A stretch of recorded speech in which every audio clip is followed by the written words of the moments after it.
Привет, народ! Продолжаем Alan Wake. Сегодня еще у нас будет Alan Wake, а завтра и послезавтра, и скорее всего в воскресенье сделаем 3 выпуска по Elder Scrolls. Хочу немного побегать там, развлечься, а потом продолжим Alan Wake. И так будем, в принципе, чередовать туда-сюда разные игры с Elder Scrolls.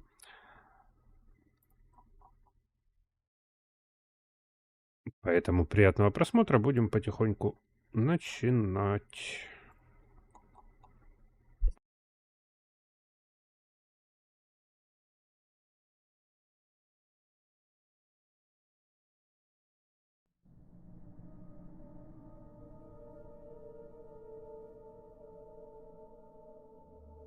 Сегодня бахнем эпизоды 4-5.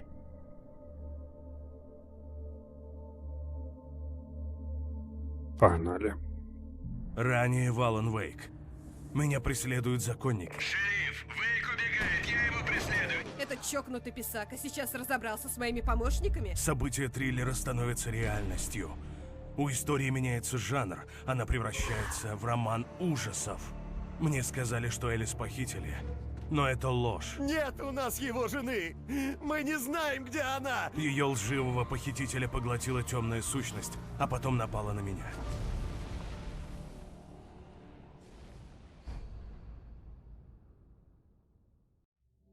Алан, малыш, тебе приснился кошмар. Элис. Вот Так, Алан. Хартман? Я упал? Мне пришлось дать вам успокоительное. Не сопротивляйтесь. Я- У вас случилось очередное обострение. Что? Мы не хотим, чтобы случился рецидив. Вы пациент моей клиники уже некоторое время. Шок от гибели жены вызвал нервное расстройство. Ты У лжешь. вас наблюдаются различные симптомы недифференцированной шизофрении. Ублюдок. Все хорошо, хорошо, Алан. Алан. Убью тебя. Ты? Ай. А!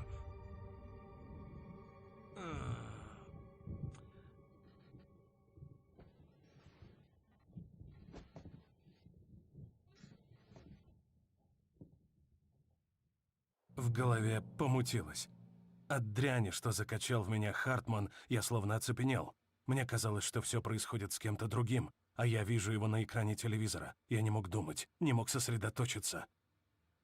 Страниц рукописи не было, только чистые листы бумаги.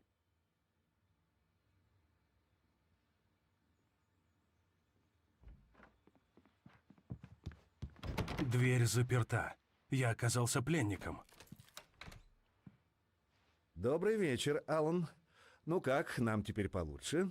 Мы успокоились?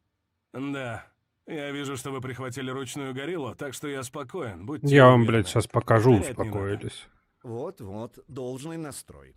Отваги вам не занимать, Алан. Я понимаю, вы сбиты с толку.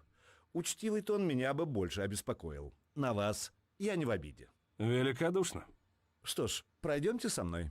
Мы заново познакомим вас с моей клиникой и повторим все, что вы могли позабыть. Прогулка на свежем воздухе? О да, не повредит. Этот коридор для пациентов. Большинство сейчас отсутствует, Джек взял их с собой на рыбалку. Кроме тех, кто излишне чувствителен, разумеется. Я поощряю творчество как часть восстановительного процесса санатория озера Колдерон. Люди искусства — это мой профиль. Не сомневаюсь. Превосходно, Алан. Я искренне верю, что вместе мы справимся с вашим недугом. Сюда, Алан.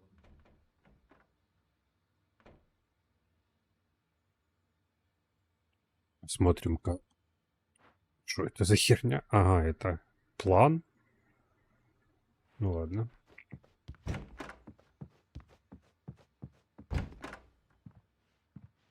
Не, дружище, в лифт потом. Очень странные картины. Закрытые двери. Итак, Алан, по прошлому опыту общения с вами, я знаю, что должен как можно скорее перейти к сути дела. А потому скажу сразу и напрямик: Элис мертва. Нет, Вы будете в крайне уязвимом состоянии, пока не осознаете и не примете это. Элис утонула, и вы не смогли с этим смириться. Вы страдаете от галлюцинаций, мании преследования, необычных мыслей, навязчивой идеи о тьме и свете, от ощущения, что все вращается вокруг вас, ваших мыслей и грез. Ваш мозг создал замысловатый фантастический сценарий, где ваши очерки влияют на реальность. Элис похитили, и сверхъестественные силы тьмы пытаются вас остановить. Нам сюда, Алан. к такому я не был готов. Доктор наверняка лгал, однако под действием лекарства, которое он мне ввел, мне с трудом удавалось не верить ему. Ну, вот так в дурках Это и всё работает. блажь, Алан. Вы это придумали. Не считая трагического инцидента с вашей женой, никто не погиб. Ваши иллюзии — это лишь проявление подсознания, которое пытается защитить вас от мучительной правды. Если не подавлять эту фантазию, она вернется. Знаю, вы инстинктивно стараетесь мне сопротивляться, но подумайте, разве в моих словах не больше смысла, чем в том безумном сверхъестественном заговоре, порожденном вашим разумом? Вы же по природе скептик, Аллан. Мы оба это знаем. Все можно объяснить логически.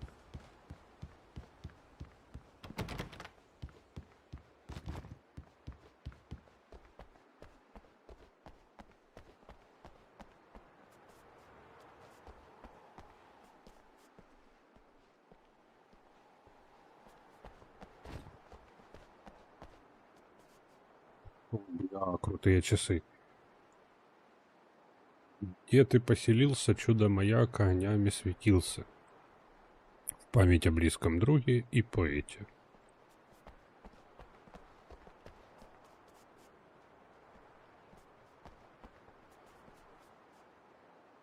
О, не устаю любоваться этим видом. Великолепно, правда? Под нами простиралось озеро Колдан.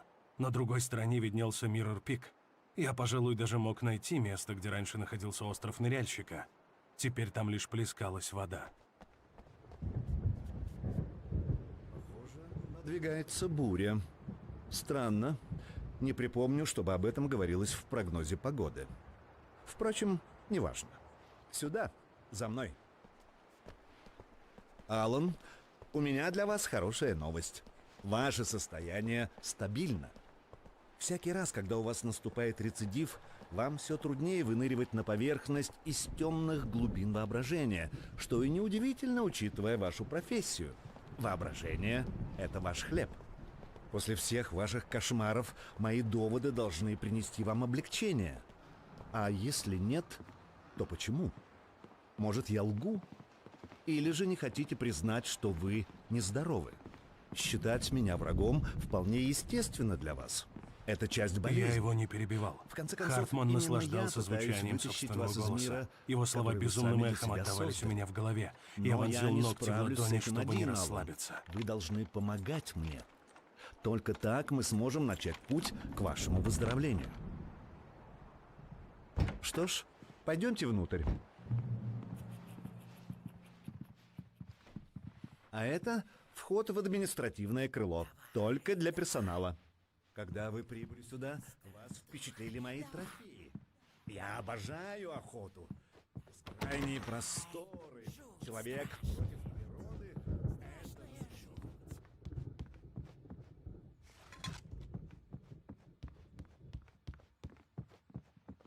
Страшно, страшно, страшно. Мяу. Эмерсон, Да, именно так. Я тебя сцапал. Я самый настоящий жуткий кошмар, мистер. Бойся меня, бойся. И ночью со мной лучше не встречайся. прошу, Эмерсон. Хорошо, Мистеру что тогда Вейку и так не по себе. местную сумасшедшую не засадили? Хочешь не пугаться, только не тебе решать, какой сон ты увидишь и когда. Эмерсон, Хорошо, хорошо. Очень-очень жаль. Бу. это Эмерсон. Рад заметить, что в его состоянии наблюдается некоторый прогресс. Он работает Удар локтем. над видеоиграми. Полная ерунда, конечно, Я их достану. но требует Голову. отчасти творческого подхода, что делает Эмерсона восприимчивым к моим методам лечения. Без шуток?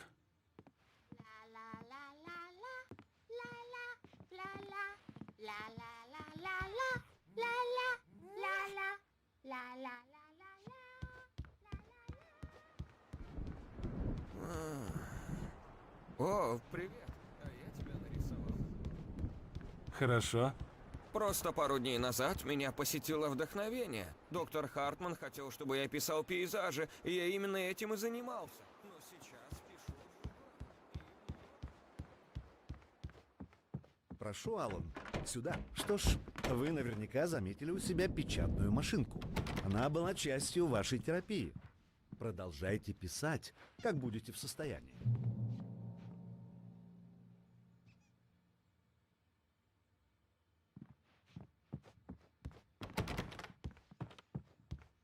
Ревматизм меня добьет.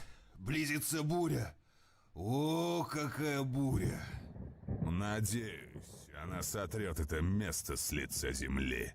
А эти двое — братья Андерсоны, Один и Тор. В 70-х, 80-х годах у них была, как бы это выразиться, группа в стиле хэви-метал. Называлась «Старые боги Асгарда».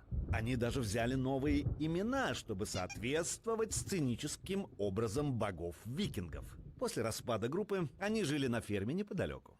У них поздняя стадия деменции. За ними хорошо ухаживают, окружают вниманием и заботой, а большего тут и не сделать. Боюсь, рок-н-ролльный образ оставил неизгладимый отпечаток. О, так не пойдет. Извиняюсь, Алан, но придется пока прерваться. Питание барахлит. Я пойду проверю. Мы вскоре продолжим. Между тем, когда будете в силах, вернитесь к себе и попробуйте поработать. Так будет лучше всего. Согласны?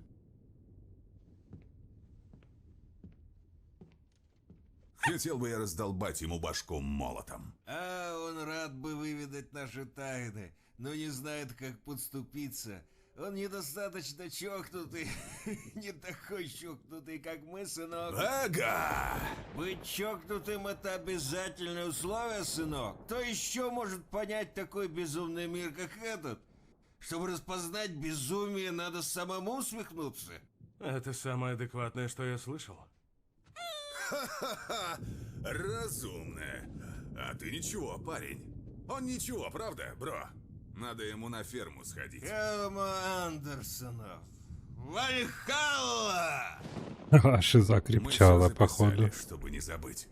Ускоренный курс по вправлению мозгов. Тебе надо найти послание. Держи, сынок, это тебе. Хлопотная штука, но я ее так и спрятал от этих мерзавцев. Моя голова... Зейн ощущал, как его стихии обретают форму и изменяют мир. Он пробовал то одно, то другое, и, казалось, чувствовал силу, которая пронизывала клавиши печатной машинки. От этого он начинал ликовать, но в то же время бояться. Если бы не его молодой помощник Эмиль, он давно бы бросил это дело. Однако Эмиль убедил его продолжать. Эмиль тоже владел слогом. Вот не в личных способностях же дело. Дело в машинке Снялся. печатной. Или, если верить Хартману, я все глубже погружался в фантазии. Я был убежден, что он мне врет. Врет во всем. Андерсены, может, и психи, но их слова звучали куда разумнее.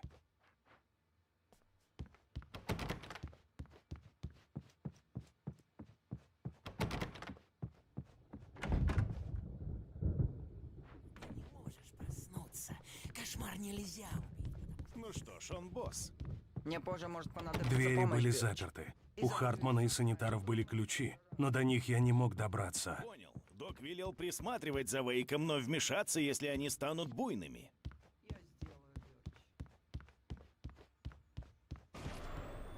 Что-то не так. Я сам не свой. Трудно думать, как будто тень внутри головы. Я сосредоточен только на письме, все остальное размыто.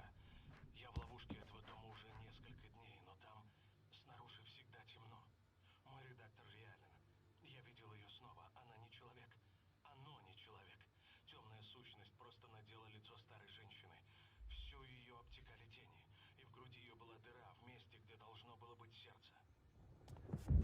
Думаю, я совершил ужасную ошибку. И думаю, я даже не приблизился к спасению Элис. Она обманула меня, использовала меня для написания желанной ей истории, а история станет явью. Если чё... Хартман говорил, что электричество барахлит. Может, поэтому и нужен был генератор и рабочее освещение на балконе. Если чё, QR-код ведет к странице локализаторов.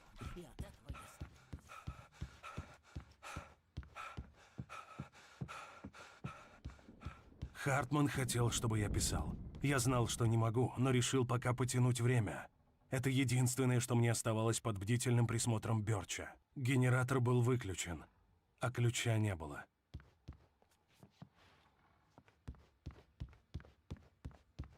Эй, Вейк, почему бы вам не сделать приятное доктору Хартману и не взяться за работу, а? Печатная машинка у вас в комнате. Ну, вы все так хотите, чтобы я печатать начал.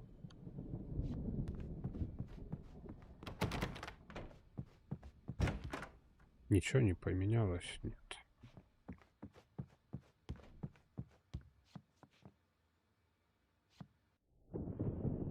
Белый лист ослепительной вспышкой обжег мне глаза. Руки безудержно затряслись. Уймитесь все. Верни на место. Мне нужна помощь. Эй, Вейк, будь здесь. Я гляну, что там творится, а ты просто занимайся своим делом. Не буянь, лады?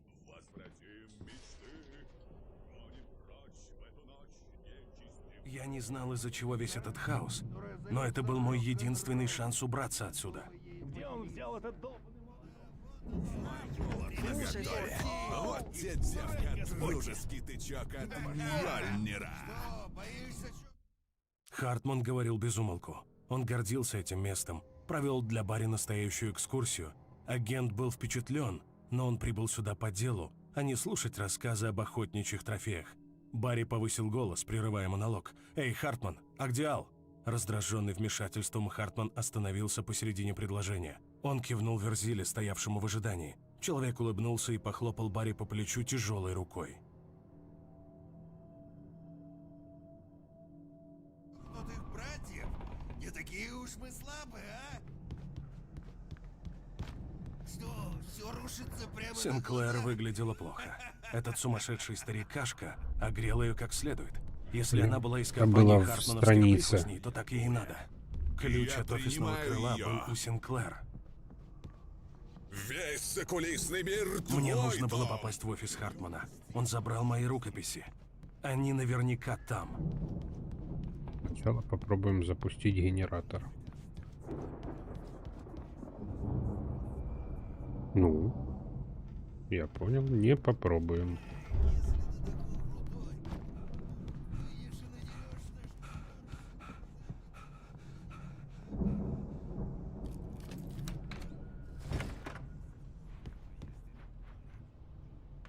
Фото на стене привлекло мое внимание. Я знал человека, стоявшего рядом с Хартманом. Это был похититель.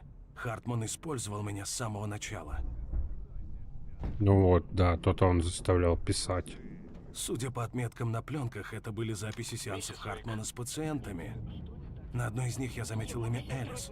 На миг у меня перехватило дыхание. Вечные вечеринки. Он все время злится. Начинает распускать руки. Речь Чего? про вас. Нет, не со мной. Нет, никогда. Я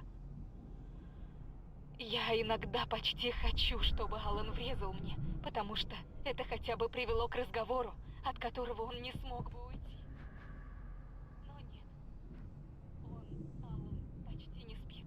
А что касается работы, он ничего не пишет совсем. Хартман был зол. Мот видел это в его глазах. Сам он тут же опустил взгляд. Он все испортил и знал это. Стыд поражения... Я тоже был так невыносим. сначала думал, привет. Мот не думал, что Вейк попросит об отсрочке. И ляпнул 2 дня. Меньше. Но это, сегодня сделаем еще Алана Вейка, а завтра уже ТСО. Чтоб в субботу, воскресенье посвятить ТСОшке.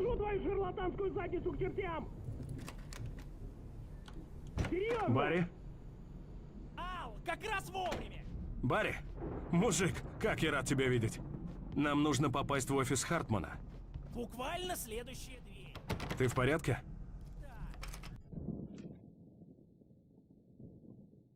О, пистолет.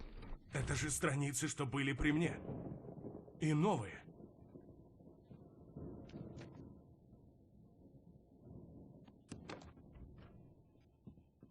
Алан, прошу. Вы снова срываетесь. Соврешь еще раз, и я выстрелю тебе в лицо. Ну что ж, попытаться стоило. Ладно, Вейк, давай. Поработаем вместе. Ты даже не представляешь... Хартман, заткнись! Барри, давай наружу, я догоню. Иди за машиной. Слушай, Ал... Иди! Вейк, послушай меня, это ошибка. Ты не видишь? Вместе мы сможем создать нечто невообразимо потрясающее. С твоим талантом и моим... Вот, блять.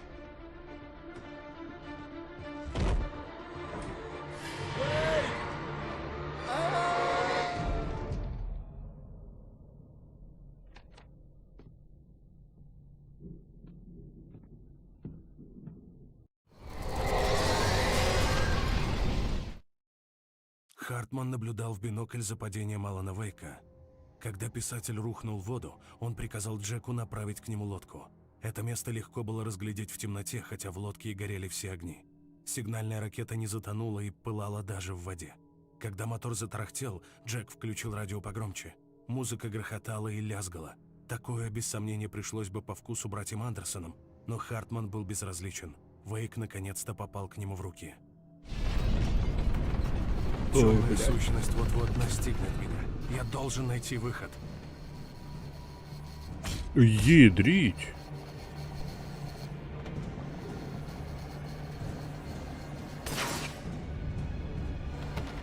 Ну, открывай. Какого хрена?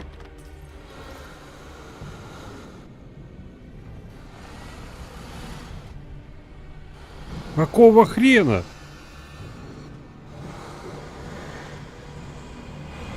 Что за прикол?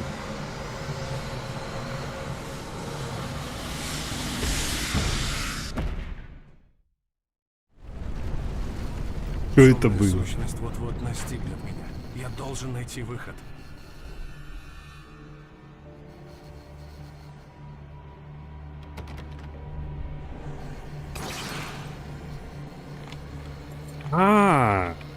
Не появлялась эта херобора.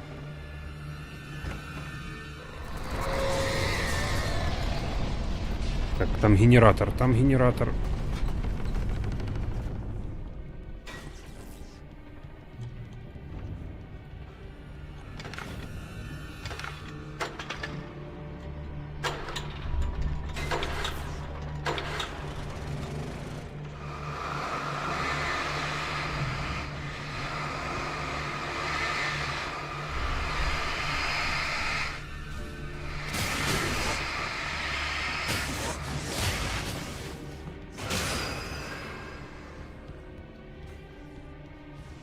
Так, не, наверное, здесь.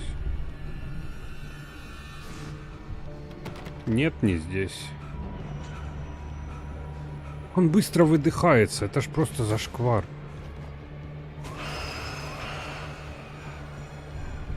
Ух, ёлки.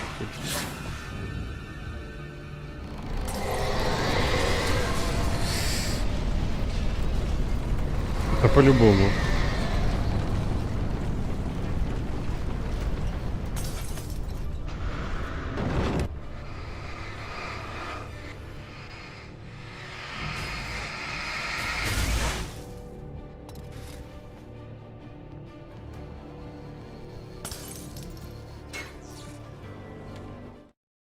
Хартман знал, что он не творец. У него не было честолюбивых устремлений в этой области, и он уж верно не хотел кончить так, как все представители творческих профессий, с которыми он работал, с изувеченной, измученной душой. Для Хартмана было довольно осуществлять творческий контроль и давать направление, быть продюсером. В любом случае, большинство этих людей нуждалось именно в этом. Конечно, подходящие люди встречались крайне редко.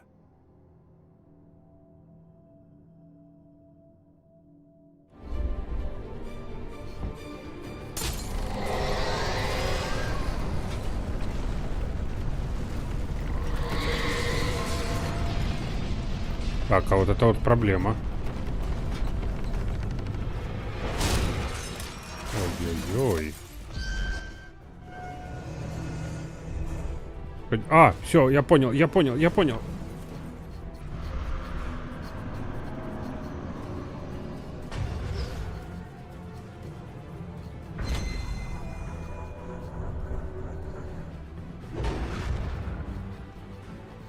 Ну, ты идешь, не?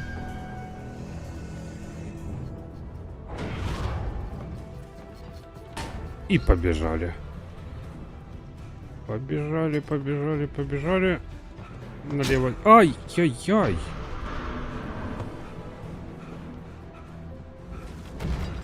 Закрыто. А, теперь же надо выбить.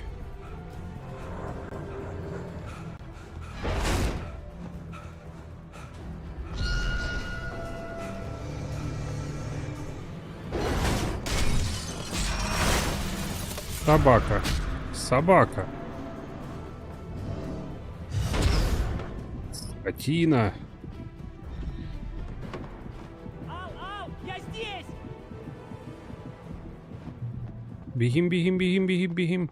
Посвети на меня фонариком, похиль меня. машину, но ворота не открыть! Ты должен пройти через садовый лабиринт вот... Барри, у меня нет света! Возьми это, Ал! О, боже! О. Идёт. Понырил.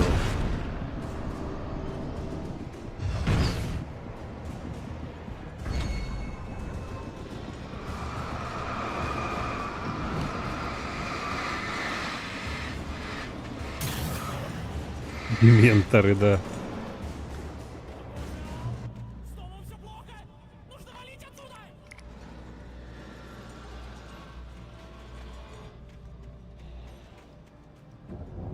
Так, похилились, теперь можно идти дальше.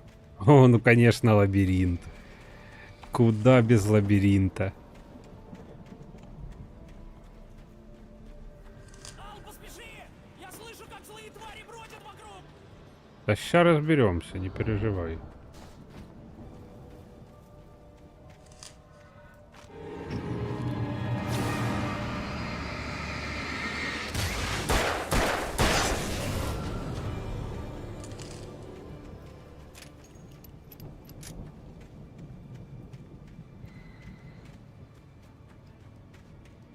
Не, ну тут на уровне интуиции, в принципе, ты знаешь, не доверяй Эмилю. Понятно. Тут, в принципе, ты на... Ох.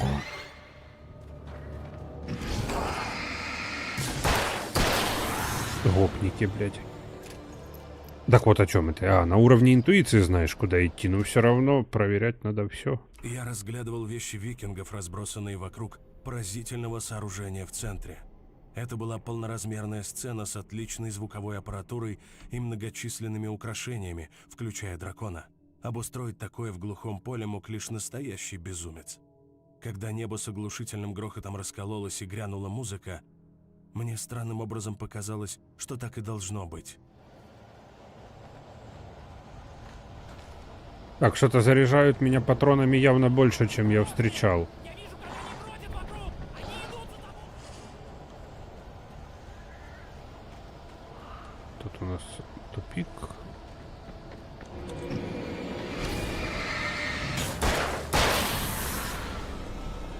Высунулось оно.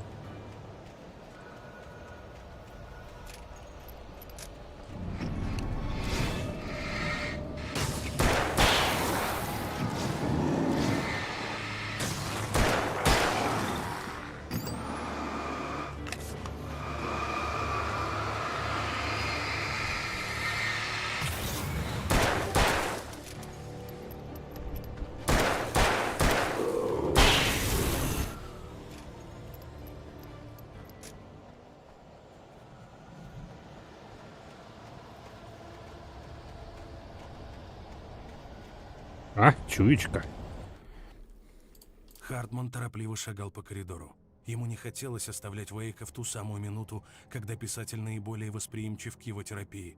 Но это была необычная буря. Уэйк писал, и этим пробудил нечто в глубинах озера. Теперь оно шло за ним. Хартман, само собой, давно уже подготовился к подобному. Слабоумные братцы отвлекут Вейка, а он, Хартман, тем временем еще раз все проверит, на всякий случай.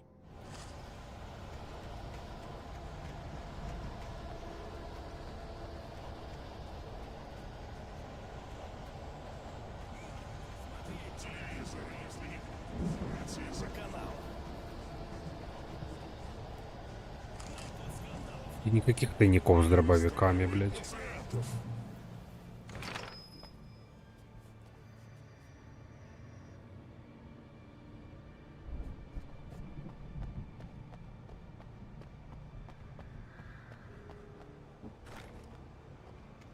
А, желательно с миниганом или огнеметом, чтобы светил и убивал.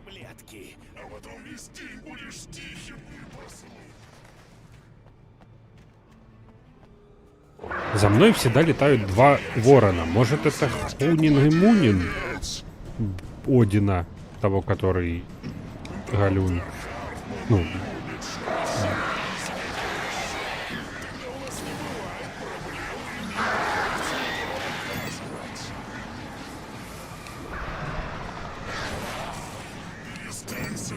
где эти вороны, блядь?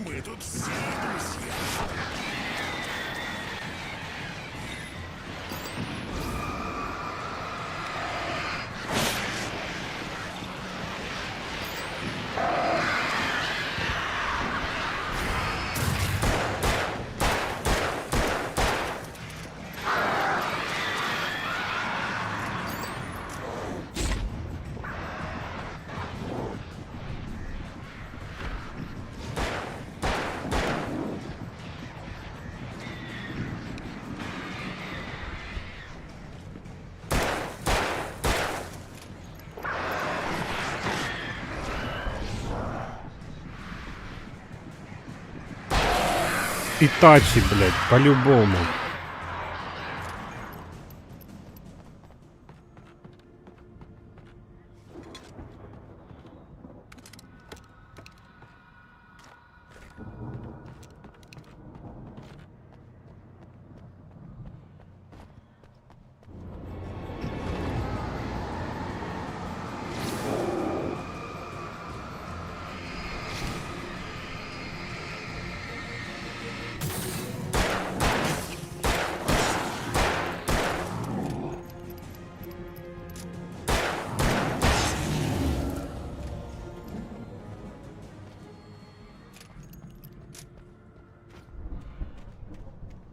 Так, ну, с дурки мы сбежали.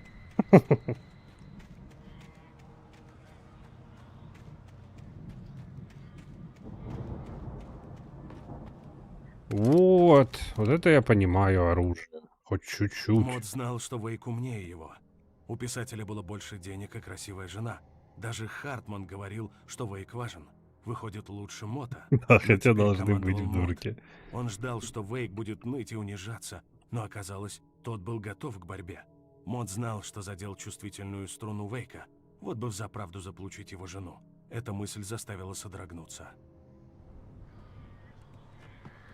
О, какие.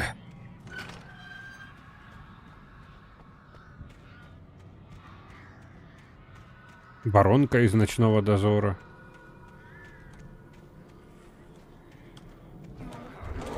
А.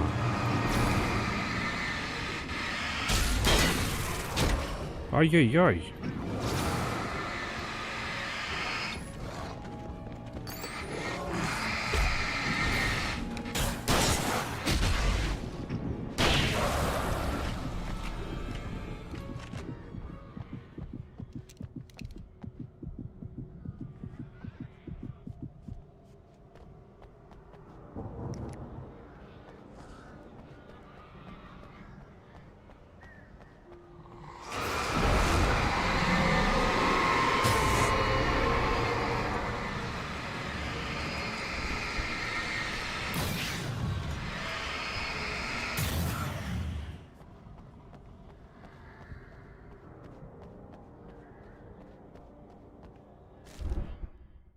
Барри радовался, что выжил после падения.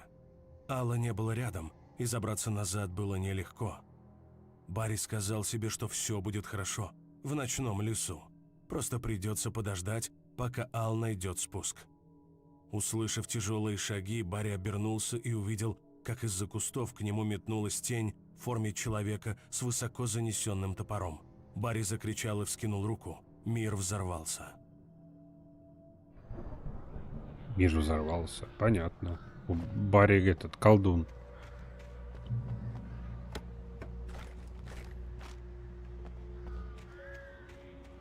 Ну или ему разнесли хлебальник топором.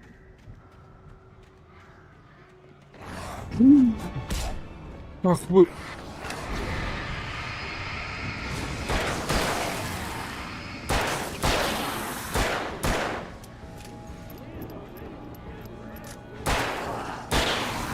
Выскочили, блядь. Ты видел? Жесть.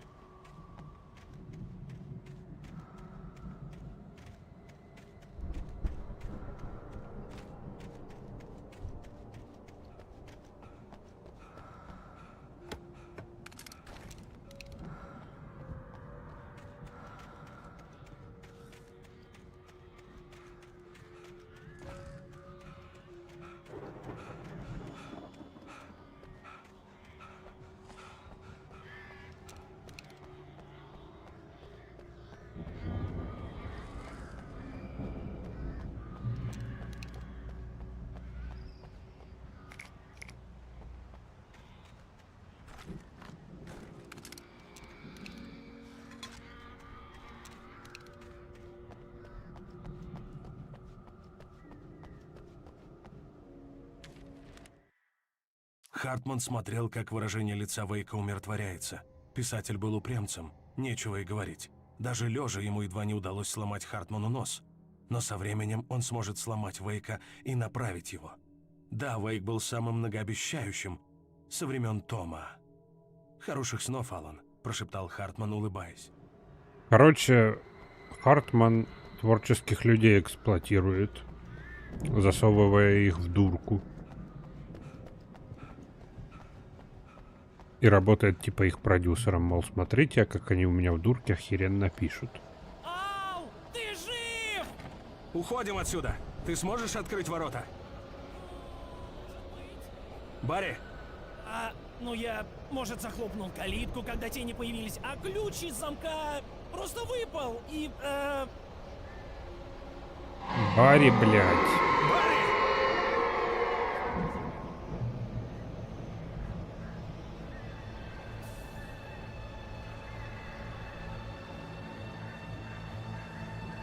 Вот, ворон.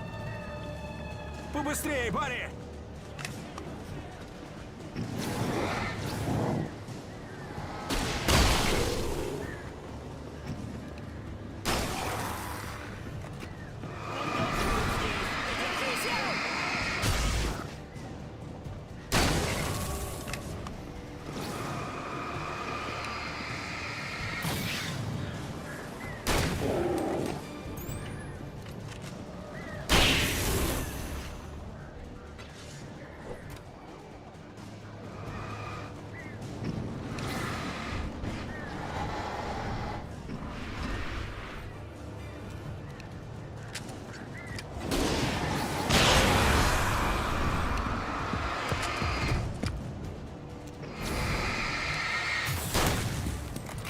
Вот же он! Я нашел ключ!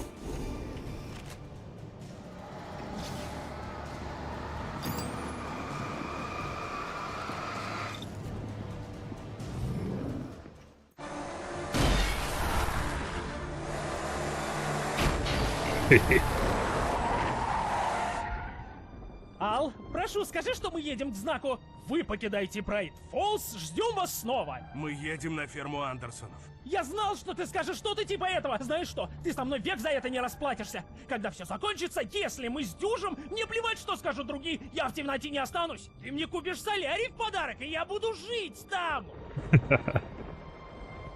Барри Аллен. Ну да, кстати. Аллен и Барри.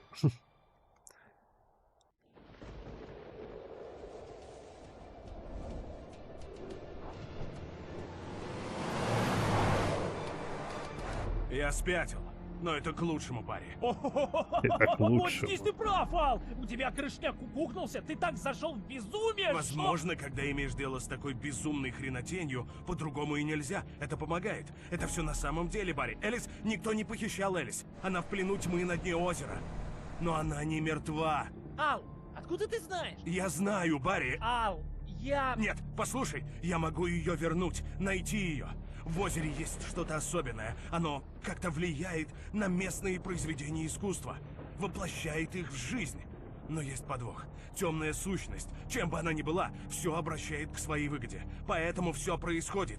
Она использует мою рукопись, чтобы овладеть реальностью. Ал, я верю Как тебе. было с Томасом Зейном, как было с Я Андерсоном. верю тебе. С кукухой или без ты не бредишь. Странное дерьмо творится. Это факт. Я с тобой, друг. Я с тобой. Андерсоны все знали, но плохо соображали из-за лекарств и не смогли ничего рассказать. Но они все записали. Где-то на ферме не оставили сообщение. Нужно просто найти его. Берегись!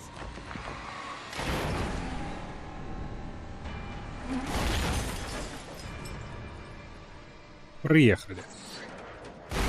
А, нет. Вот теперь приехали. Ал! Господи, Ал, ответь мне!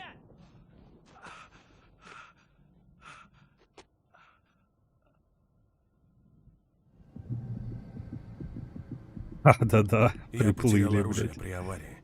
А Барри нигде не было видно. Барри! Барри! О, мужик, ты в порядке? Боже, как я рад слышать твой голос! Я пытался выбраться из машины, но земля ушла из-под ног. Чувак, ну и обвал! Не волнуйся, твой хардпостер в порядке! Забудь о нем! Ты цел?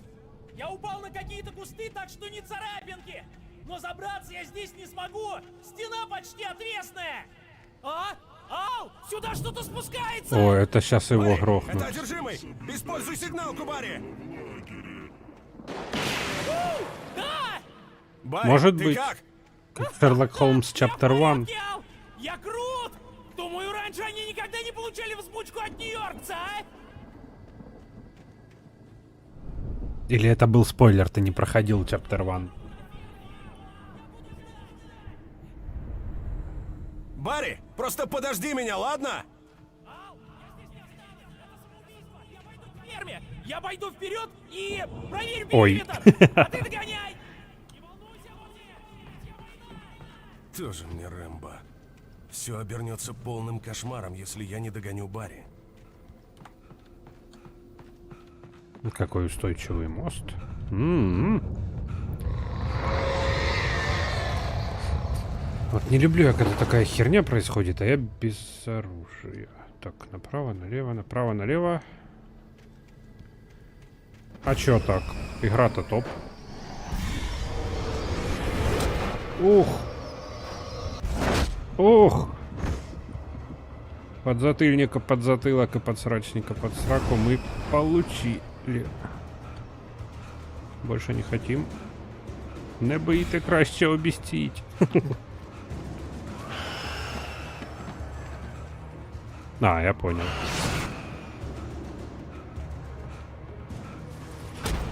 Ай-яй. Фонарик. Спасибо.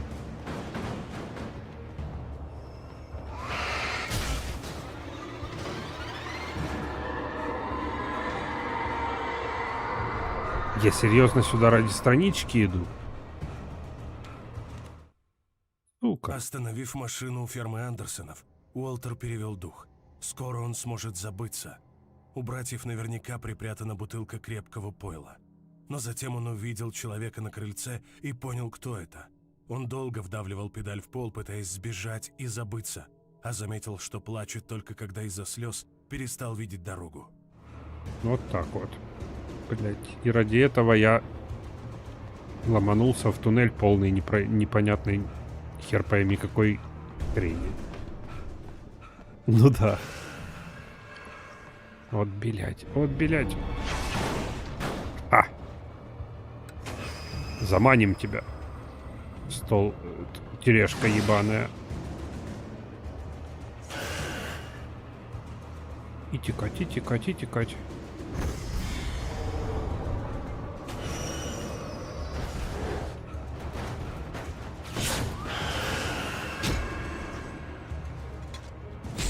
Да дайте мне выйти, дайте мне... Ниндзя. А теперь текаем дальше.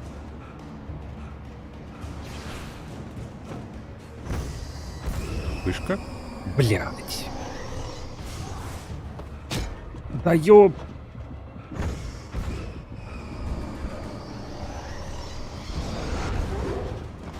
Бля. Як там кажуть, не бийте краще. Мамка постирає. Тени крались по воротам. Фух. Чтобы их устранить и пройти дальше, мне нужен был свет.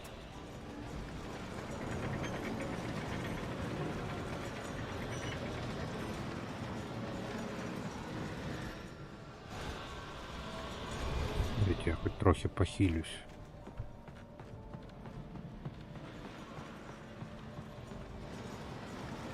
Ну сейчас пойдешь дальше, они же опять нападут. Да, штаны за 40 гривен.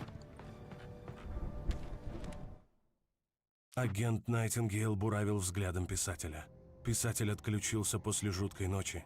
Найтингейл почувствовал, что завидует забытию Вейка. Но у агента оставалось дело. Он приставил пистолет к голове писателя, чтобы через секунду обратиться в убийцу. Но рука его дрогнула, а в горле пересохла. Кусая губы, агент еще раз попытался спустить курок, но не смог. Вейк пошевелился. Найтингейлу придется произвести арест. От горя. Я надеялся, что где-то здесь был все еще рабочий генератор, чтобы запитать старый фонарь около ворот.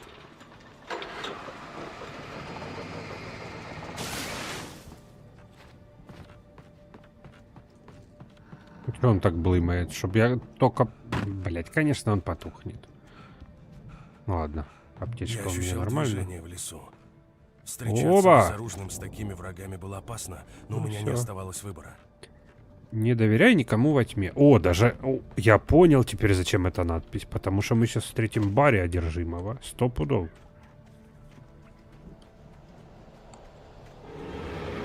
Кто? Где? Кто?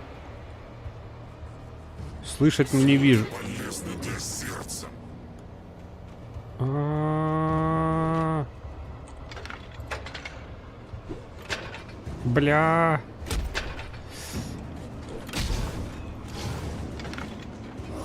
А что ты делаешь, Алан?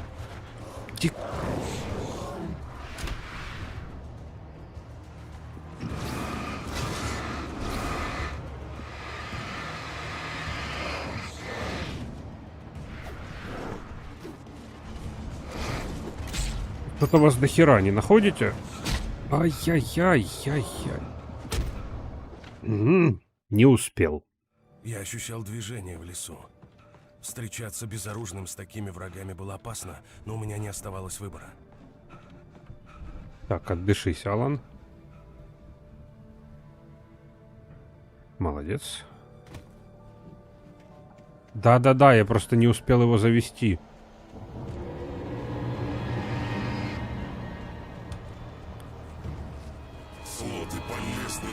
Беги!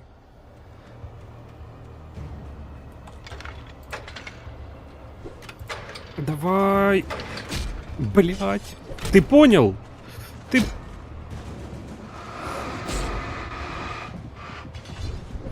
Что вы делаете? Я ощущал движение в лесу. Встречаться безоружным с такими врагами было опасно, но у меня не оставалось выбора. Да, короче, не вариант нам генчик запустить.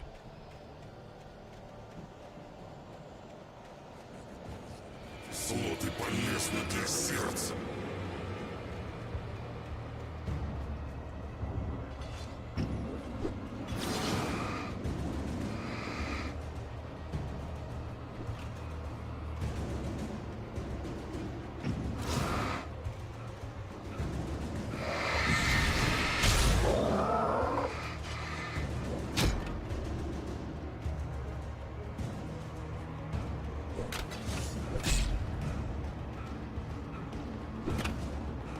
Ура!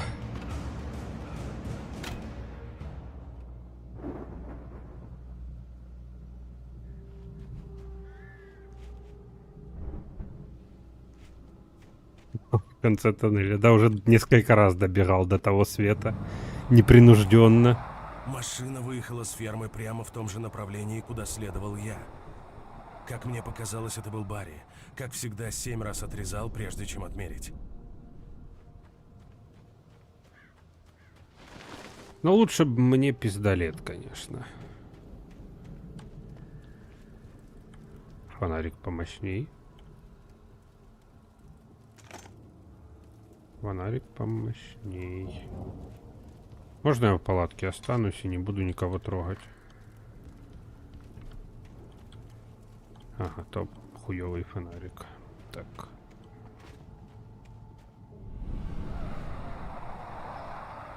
Машина неслась к дому впереди. Уже недалеко. Если это был Барри, скоро я увижу погром. А то не Барри, то Уолтер. Мы ж в книжке, мы ж в странице прочитали. Я не помню, кто такой Уолтер, но факт остается фактом. Ах ты ж.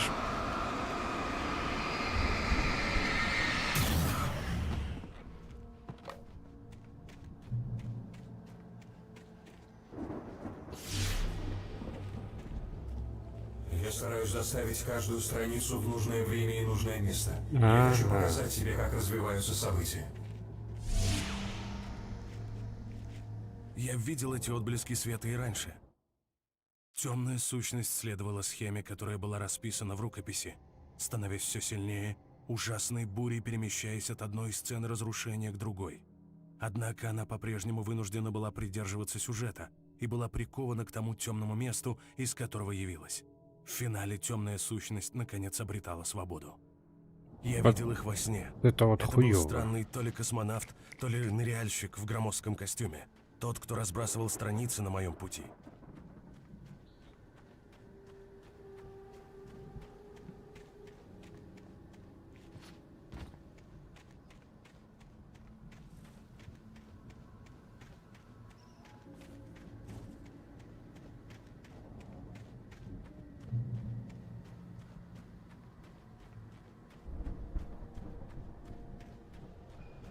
О, вижу термос.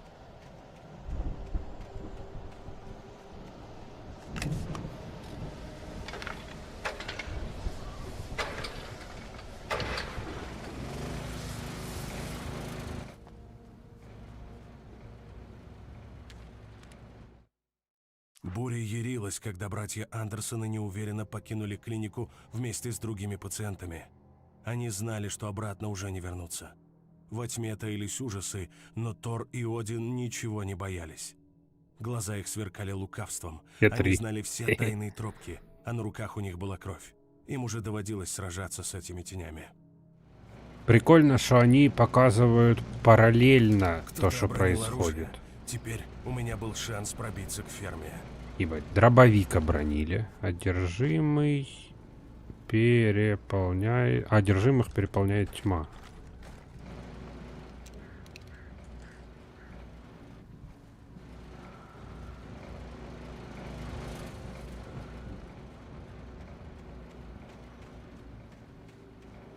Как мне до термоса? Ага, вижу.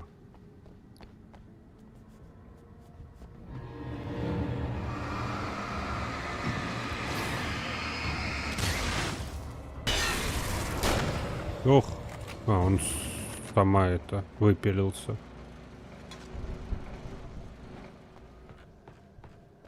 Только патроны перевел. Осуждаем мы такие поступки. Мог бы подождать, я бы тебя добил.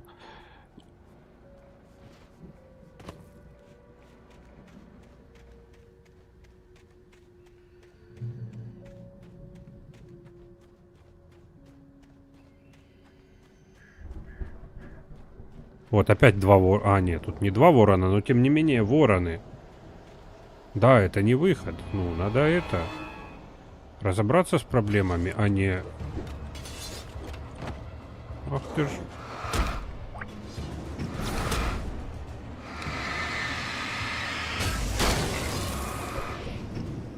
Сколько у вас...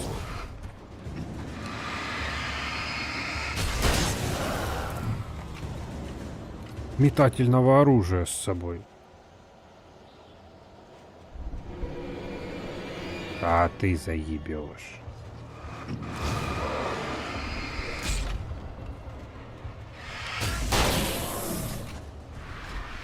Вас до хера, ребята, вас слишком...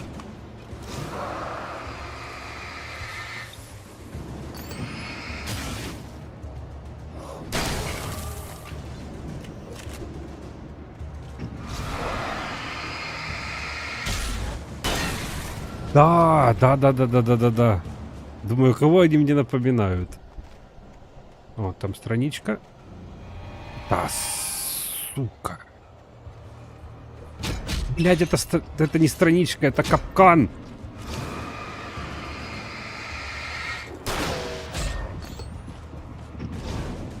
Всё, мне жопа.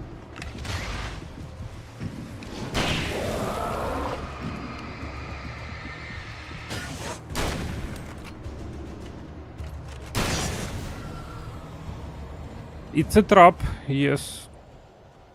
It's a motherfucking trap.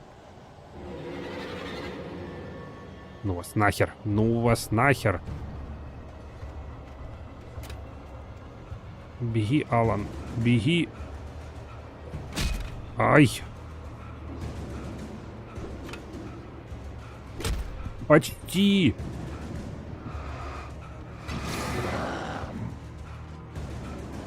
Ух.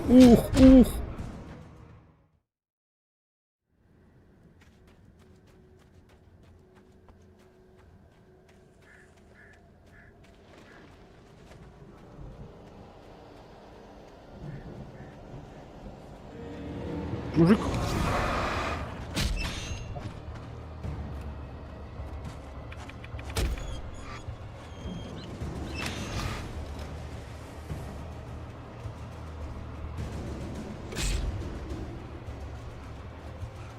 Зигзагом. Бегим зигзагом, Алан. Бегим зигзагом.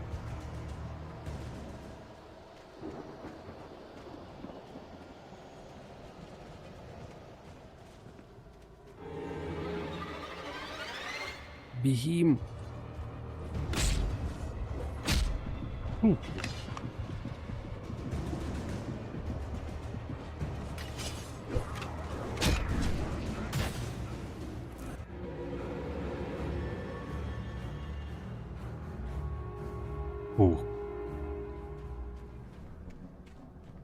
Я заметил ту машину, но не было ни следа водителя.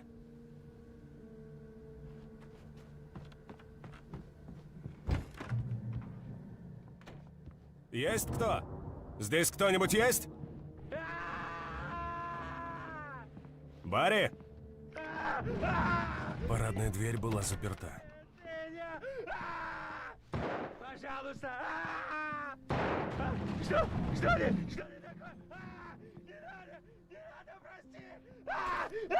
Какое мы подбираем? Ну, это тоже подберем. Хай будет. А ну, там есть статистика, по-моему, если я не ошибаюсь. Убийство использовано. Найдена страница рукописи 64, термосы 43 термоса мы нашли, понятно? Мы круты.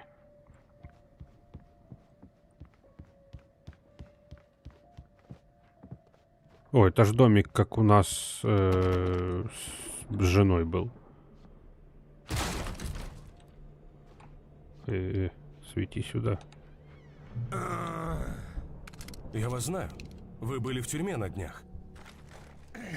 Я ходил на ферму за самогоном, понимаешь? От него прозреваешь. Там же, где и дробовик. Он им все равно не нужен. Но мой приятель Дэнни, я его потерял. С ним что-то неладное. Это уже не он. Как в хреновом продолжении реально хорошего фильма. Да-да-да. Когда лучший друг героя внезапно оказывается плохим парнем. Кто вообще написал это дерьмо?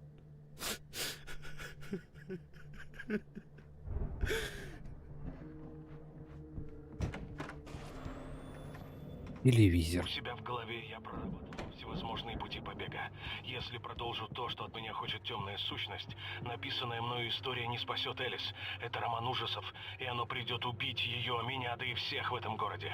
Никто не выживет. Тьма поглотит все. Вот что оно так долго ждало. Оно будет свободным, неостановимым. Оно использовало Элис, чтобы добраться до меня, дразнило ее спасением, лишь бы я продолжал. Оно никогда бы не отпустило ее. Я изменю это. Я сбегу. Я вписал самого себя в историю. Ну и Я дурак. теперь протагонист. Звучит как ужасный риск, но это единственный путь спасти Элис. Я буду связан со всеми событиями истории так же, как и все, кто вплетен в сюжет. Чтобы это сработало, история должна оставаться правдивой. Должны быть случайные жертвы, неожиданные окончания глав. В романе ужасов нельзя быть уверенным, что герой преуспеет или уцелеет. Он практически должен умереть. После всего я напишу свой побег. Но нужна помощь. Зейн будет одним из тех, кто поможет мне. Я это устрою. Побить дом с женой в начале игры такой был. Я имею в виду. Так, а теперь небольшой перекур.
Так, я вернулся, сейчас продолжу.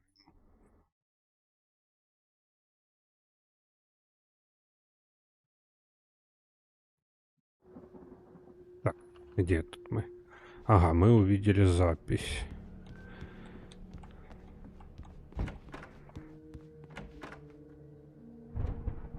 Всё, чувак, умер.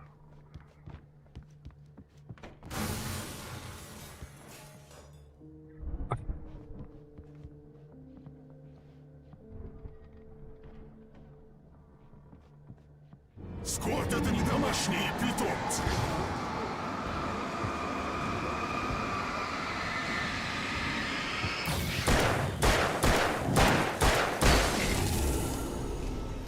Дайте угадаю. Дэнни, да?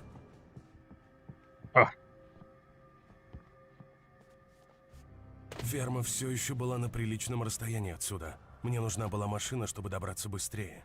Ебать. О, тайничок. Как я удачно забрел. Ого, светошумовая. О, осуждаю такое поведение с животными. Так. Тачка. Если Барри здесь не был, то, вероятно, он попал в беду на ферме. На миг мне стало плохо от того, что я усомнился в нем. Да. Все-таки я же как-то О, справлялся. термос. Но Барри — это Барри.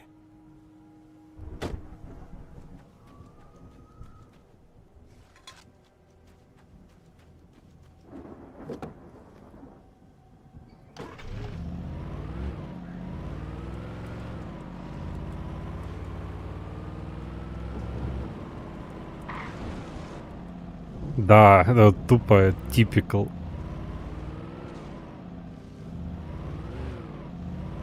А мы обследуем немножко.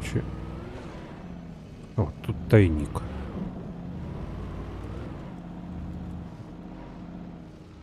И машина с большим количеством прожекторов. Еще мы сделаем вот так. То, что знаем мы такие дырки.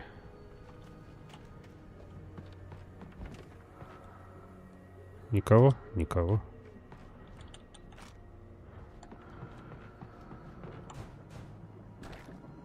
Патроны — это хорошо. О, светошумовые — это еще лучше. Второй этаж. Ни хэ, ни я.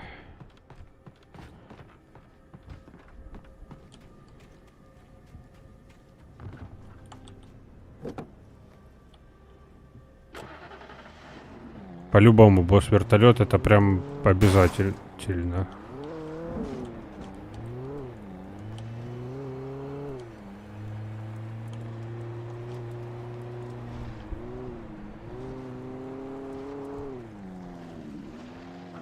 Тихо. Что-то ее носит прям жестко.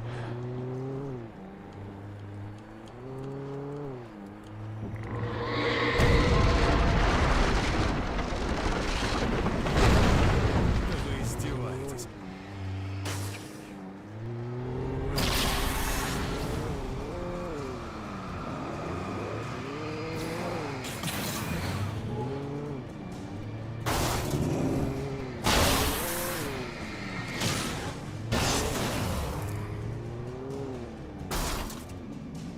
Всех убью, один останусь.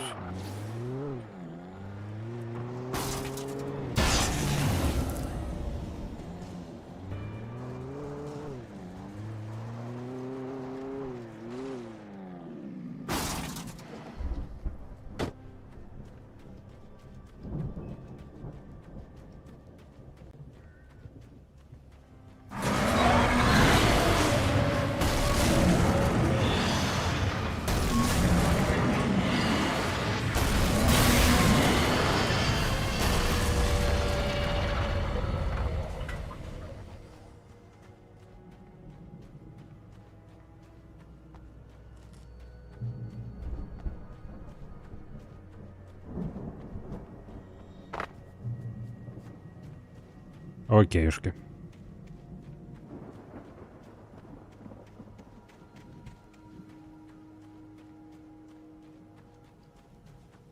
Я знал, что братья были некими рок-звездами, но я не особо верил в это, пока не увидел сцену.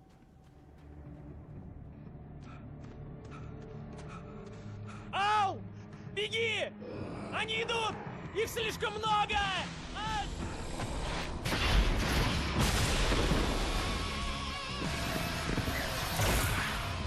Черт подери!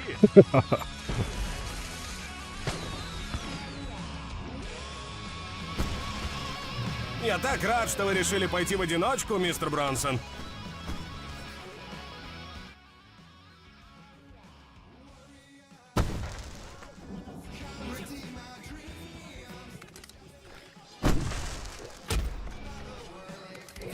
Без всякого добра и патронов! Заполнено все под завязку!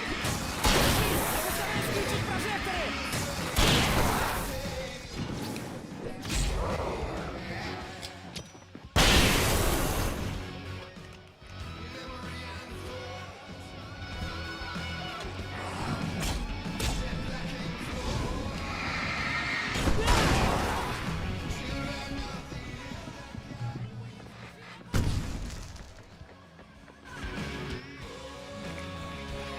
Нет! Черт! Черт подери эту допотопную проводку! Держись, Ал! Я заставлю это работать, обещаю!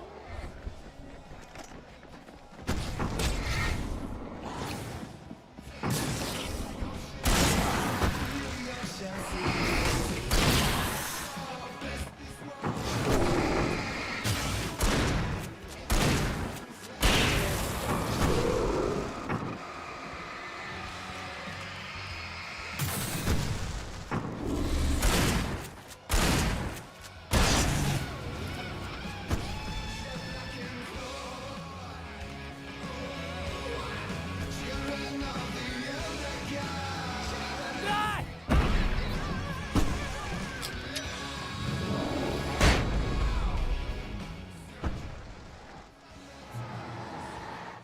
Нет, нет! Зачем ты так поступаешь со мной? Давай, ради Барри, ну!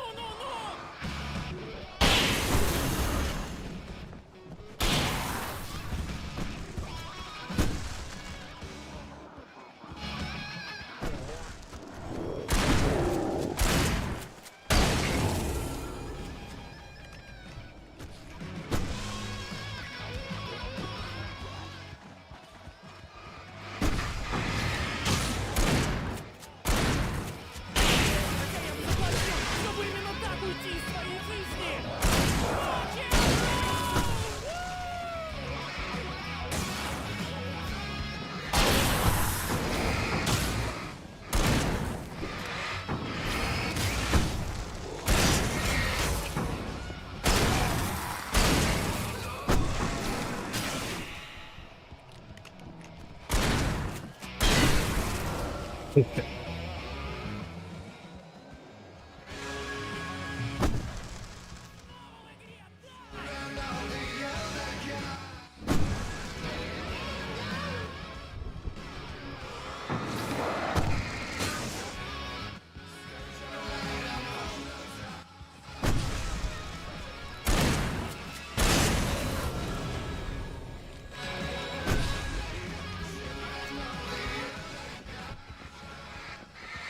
Да-да.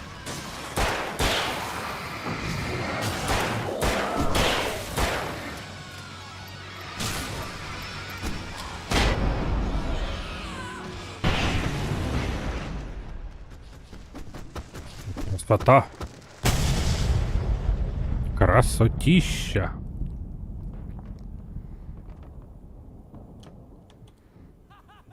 Это было круто! Брайт Фоллс, столица рок-н-ролла всей Америки. Эй, Ал! На ферму сюда! Ну, пойдем. Блестяще, да, это действительно.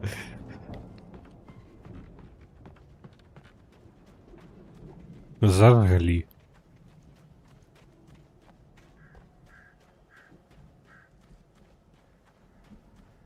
Видишь, бестселлер, нет причин волноваться. Твой хардпостер лучше нового. Прямо там, где я его оставил. Вернусь за ним, когда мы зачистим местность. Да, самое большое беспокойство за все это время.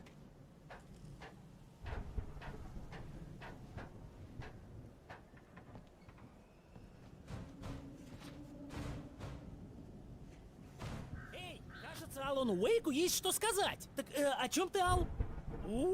Я Алан Уэйк. Я всегда во всем прав. А если происходит не по-моему, я буду дуться целый день. Я напряженный и угрюмый. Это делает меня привлекательным и загадочным. Прямо сейчас я просто стою здесь, потому что мне нужен мой лучший друг Барри, чтобы нести меня. Ух ты! Ха, ты только посмотри на эту штуку, Ал! Они и вправду озадачились этой херней про викингов, да? Какой яркий фонарик у меня теперь. Эти вещи. У них же все должно быть хорошо. Так почему я о них не слышал раньше? И это говорит человек, который узнал об Оззи Осборне из реалити-шоу? Ой, у них тут прям склады.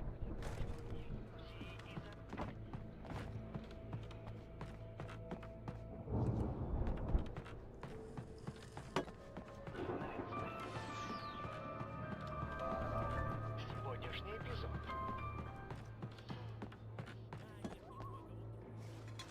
Мистер Джонс путешествует по бескрайним просторам сна.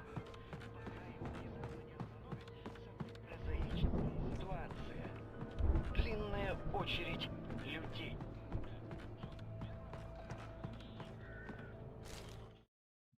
Год 1976. На ферме Андерсонов царит безумие. Вопреки всем законам здравого смысла, самый опьяняющий компонент их самогона – неочищенная вода из озера Колдрон. Андерсоны чувствуют себя богами. Один все время хохочет и не может остановиться. Он подумывает над тем, чтобы вырвать себе глаз. Тор бегает по полю нагишом с молотом в руке и вопит, пытаясь поймать молнию. Их песни обладают силой. Нечто древнее пробуждается в глубинах. Возвращается.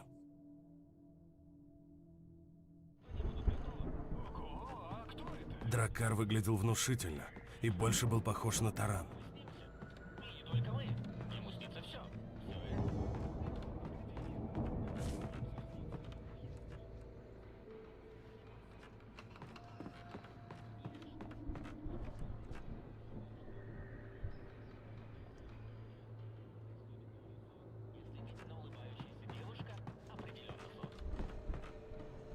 Но я уверен, что это снится мне. Но может это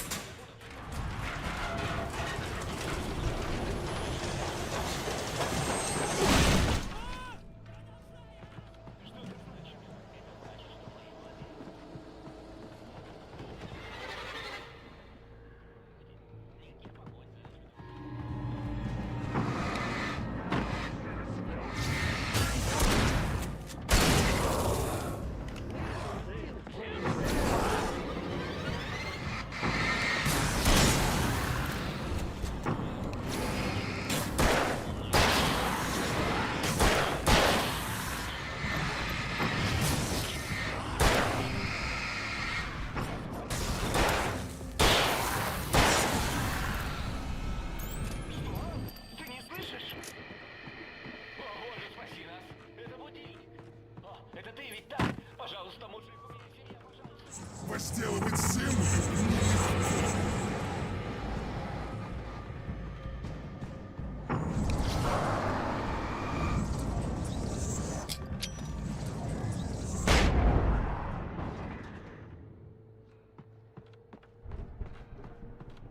Кажется, мы можем пройти здесь, Ал!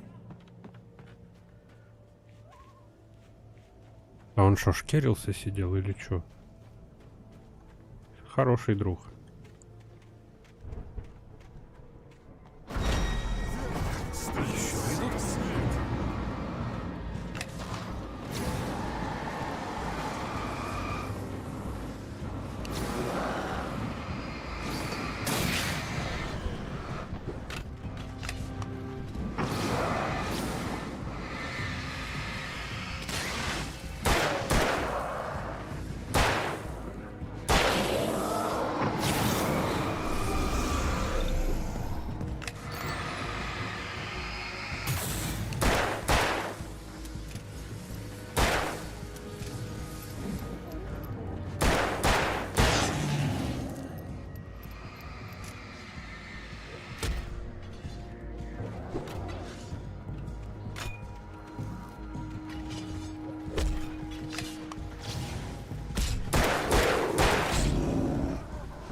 Ибо нехуй.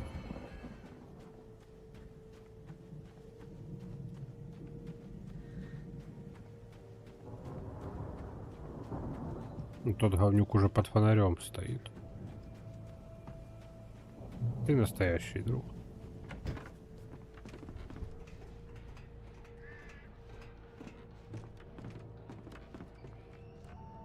Знаем, знаем, Эти что чудные это такое. старикашки времени зря не теряли.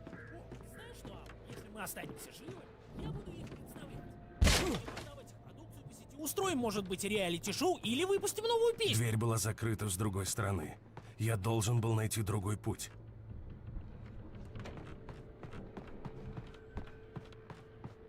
Будь осторожней, Ал!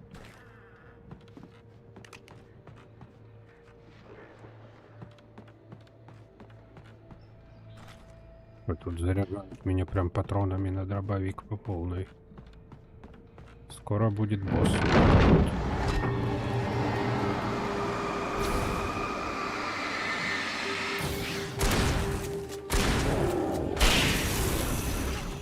Ты в порядке, Ал? Я в норме! Гляди в оба, ладно? Hasta la vista, бэйби. Слушайте, а походу сегодня будет один эпизод. Хотя, посмотрим. Мне сегодня жена разрешила посидеть подольше, поэтому может и 2.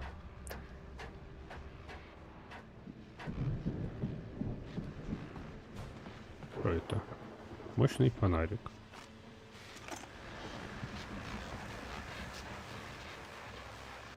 Как известно постоянным слушателям, я частенько засиживаюсь за полночь.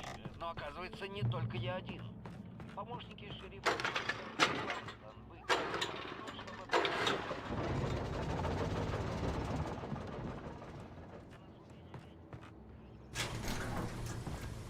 Я мог видеть здание на другом конце поля, которое было домом Андерсонов. Недалеко. Меня не беспокоил вопрос доверия к двум бродягам, страдающим прогрессивным гериатрическим синдромом. Они были в теме.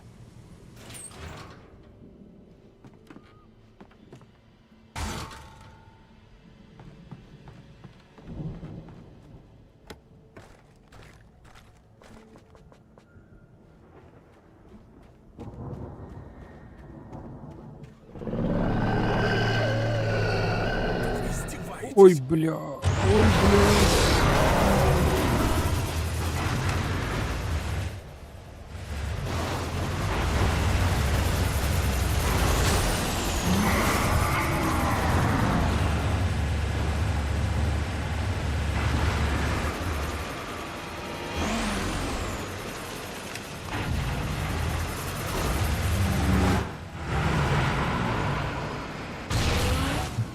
Ну погоди.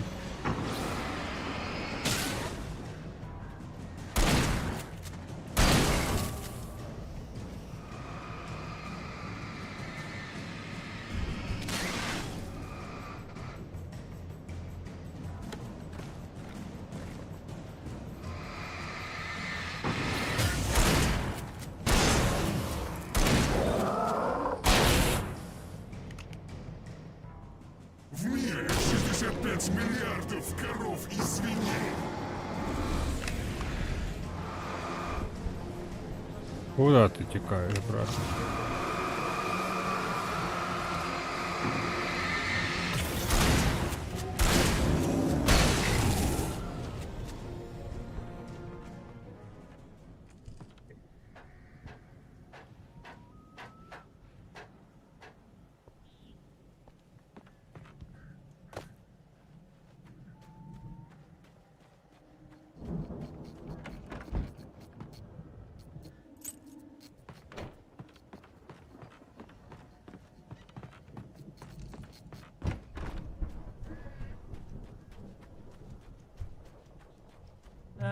Ал, это ты, дружище? А Барри за мной Да, не это мог я. идти?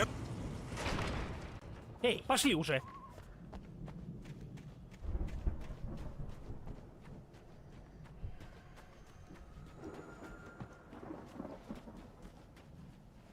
Думается, эти ворота нужно открыть вдвоем, Ал. Они больно тяжелые. Кажется, это ферма на той стороне поля. Мы почти добрались. Безумное место для безумных людей, а не ферма. Тогда мы должны чувствовать себя как дома. Пала.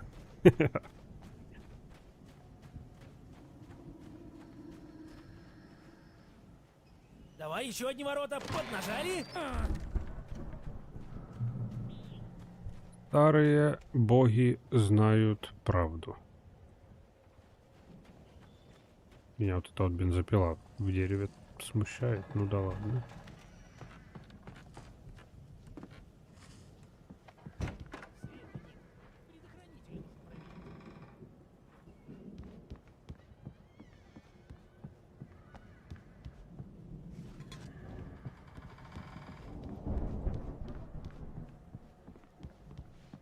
Барри, не шути так.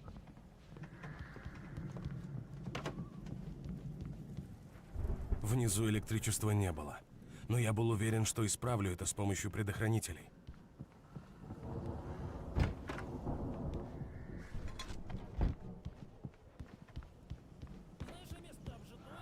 Старые боги знают правду.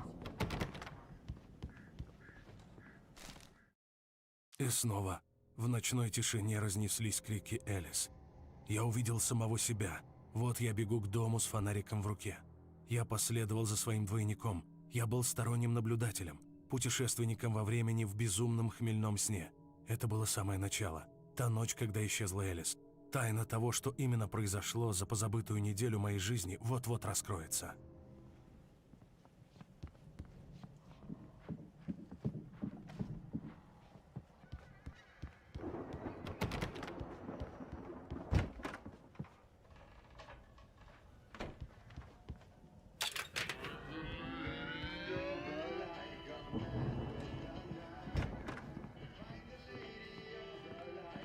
Слышал это, Ал?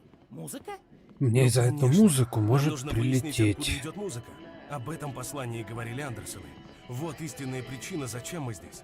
Да. Дело света. Может быть, да, может быть, сумасшедшая женщина. Не слышу музыку. Блять.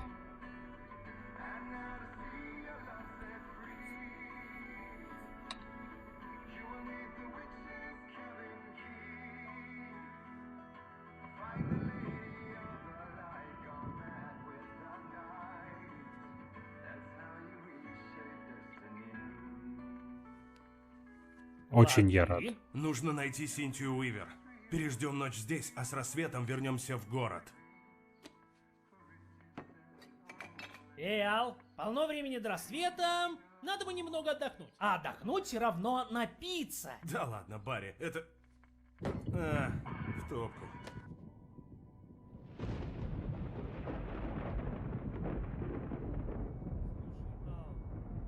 Мне жаль насчет Элис. Серьезно, потому что я знаю, ничего не ладится, но мы должны найти ее. Да?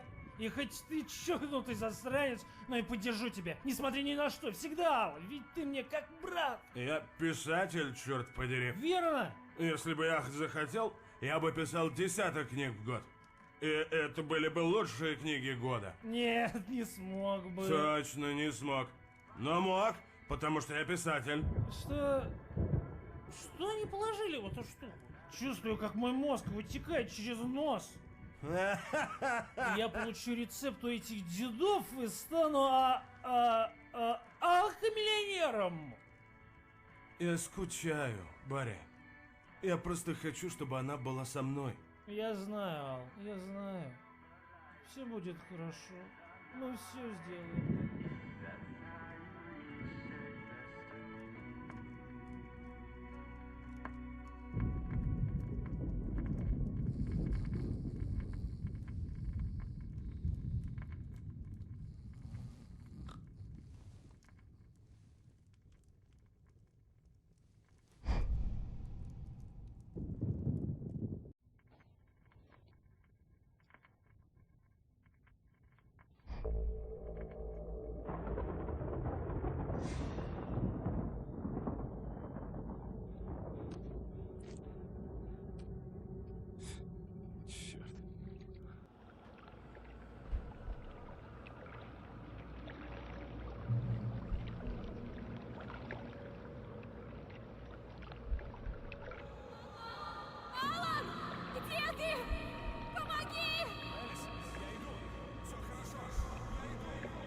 был безумный пьяный сон.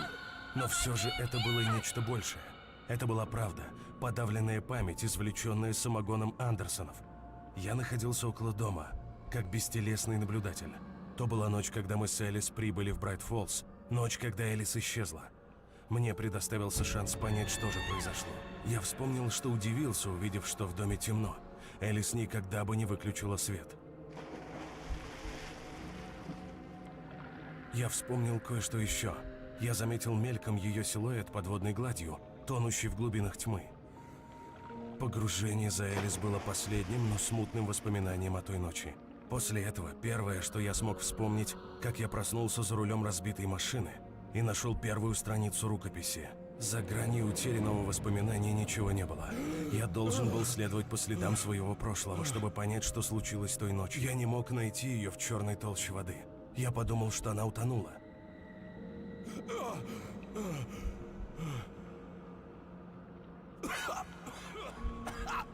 Элис! Джаггер схватил Элис, а с ней и меня. Элис!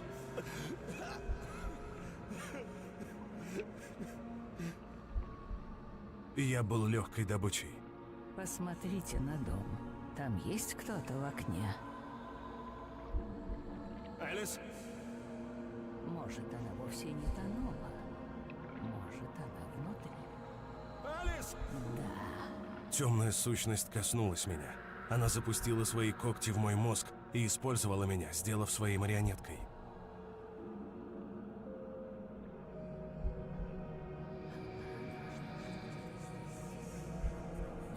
Элис!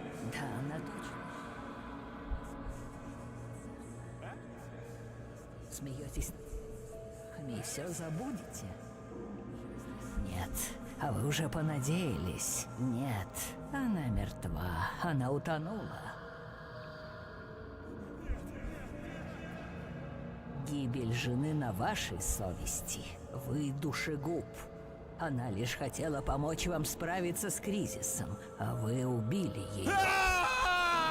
О, тише, надежда есть. Озеро Колдрон — особое место. Здесь в вашей власти все исправить.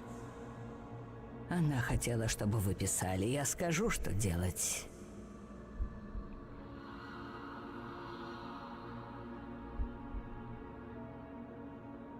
Вы сможете вписать ее обратно. История Да-да. станет явью, и все снова будет хорошо. Она схватила Элис, и рукопись была выкупом за нее.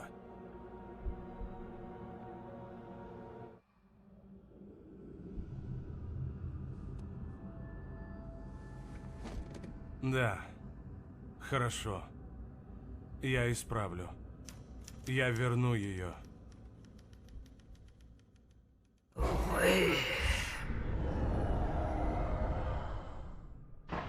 Нет, это я написал. Я все вспомнил. Сутками я писал в темноте. Я почти закончил рукопись под названием «Погружение». Джаггер была моим редактором и нашептывала, что писать, чтобы по ходу действия она становилась все сильнее. Я думал, что спасаю Элис.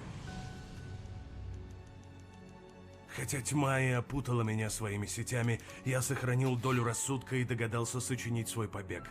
Я приказал свету наполнить дом и освободить меня, прежде чем я напишу окончание, в котором тьма поглотит все вокруг. Зейн находился далеко и был слаб. Но я вписал его в эту историю, и его света хватило, чтобы освободить меня. Сейчас ее тут нет. Я здесь, потому что так было написано. Я принес свет, чтобы освободить тебя. Поспеши. Она поймет, что я здесь. Она скоро вернется. Давным-давно она украла облик моей Барбары. Она выглядит такой старой.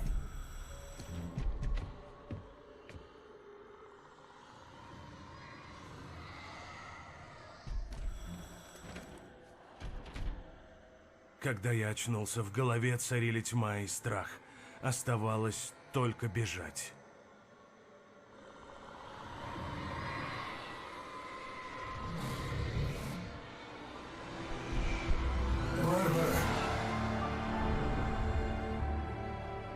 Неделя, проведенная в доме, брала свое. Я едва держался на ногах и легко терял сознание.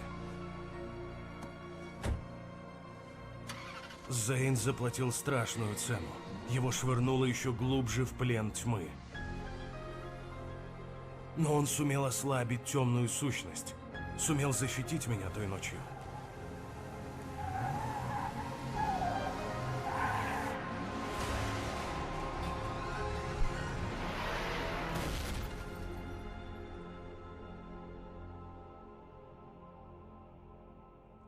Моих рук дело. Моя вина. Вот именно, Джеймс Джойс. Это ты виноват, и ты за все ответишь.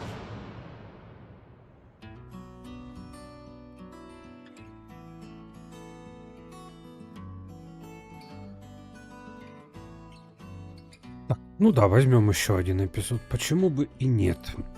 Ранее в Alan Wake. Под влиянием темной сущности я написал триллер, события которого сбываются.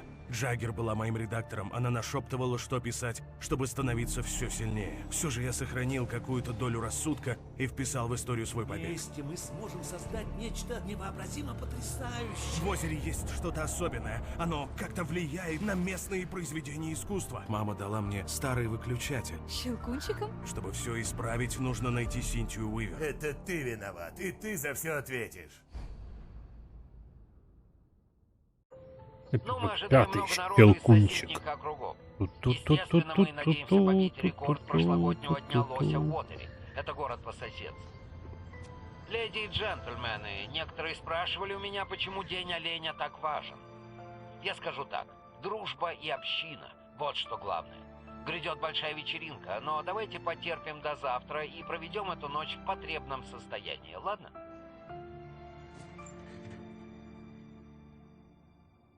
Оно у меня.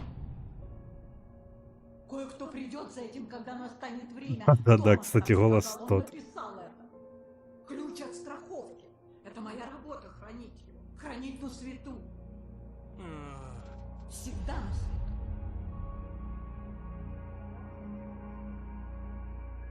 Или может просто обработка похожая. Все страницы рукописи пропали. Агент ФБР забрал их все. Кажется, мой язык, он нагадил мне в рот. Погоди, мы в тюрьме теперь? Это нехорошо. Хорошо описал ситуацию.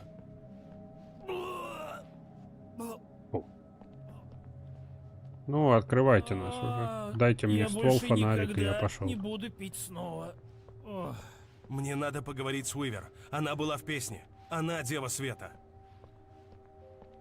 Что с безумной девой? Как скажешь, Жал, только мы застряли здесь. Они не Мы даже не выпустят. допросили Вейка. Мне сперва пришлось кое-что прочитать, шериф, и, смею заверить, чтение было занимательное. Ну что, Раймонд Чандлер, попался? Все улики здесь, включая заговор с целью убийства федерального агента. Теперь ты отсюда в жизни не выйдешь. Слышишь меня, Брэд Эстон Эллис, а? Агент Найтингейл, я хочу поговорить с вашим начальством. Да, всем нам что-то нужно, шериф. Вот мне бы... Слушайте, сейчас это невозможно. Агент Найтингейл, я настаиваю.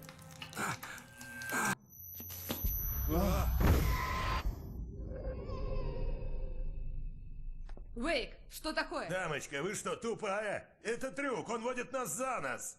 С меня хватит. Вейк, я вам, пожалуй, поверю. Вы шутите? Агент Найтингейл, ваше мнение значило бы больше, будь вы трезвы, если бы я верила, что находитесь здесь по делу. Воу! А ну назад, Стивен Кинг! Ты отсюда уйдешь только через мой труп. Больной. Погодите-ка. Я знаю это. Охренеть! Свет! Нам нужен свет! Найтингейл пытался найти в рукописи смысл. Она была странной и бессвязной.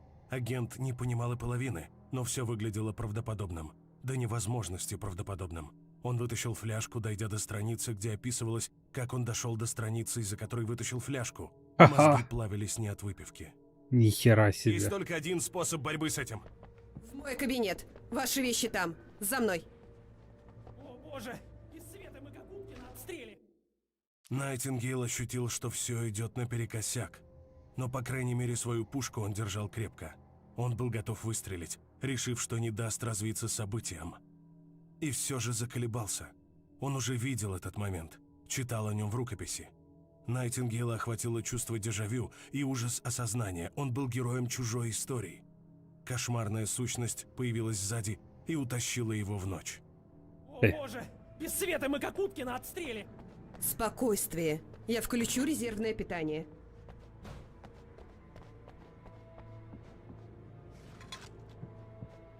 Прикольная история в истории. Чувак читает историю, в которой... Про историю, в которой находится этот чувак и читает историю.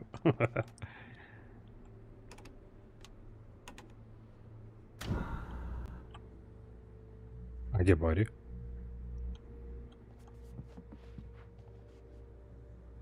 Да-да-да, как в начале в фильме. Держите свои вещи. Вейк, что мне нужно знать? И что вам нужно? Тьме можно навредить светом, только светом. Женщина, нужно найти это не мой Синтию. фонарик. Она Ты может спиздила у помочь меня остановить хороший это. фонарик. Свет. Понятно. А Синтия? Она живет на старой электростанции. Я могу быстро доставить вас туда на спасательном вертолете. Вернемся к вашему другу.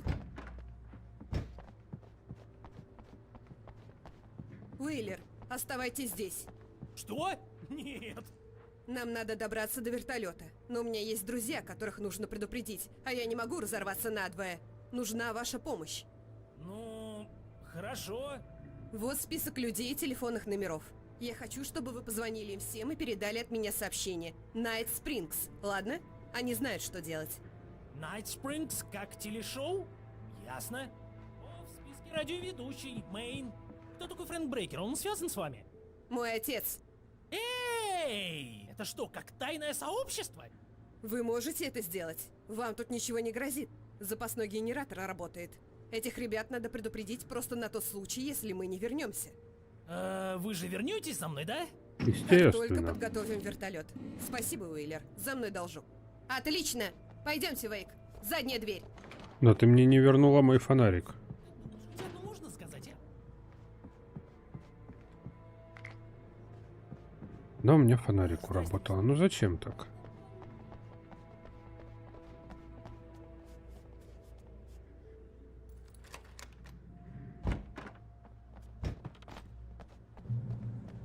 О, черт!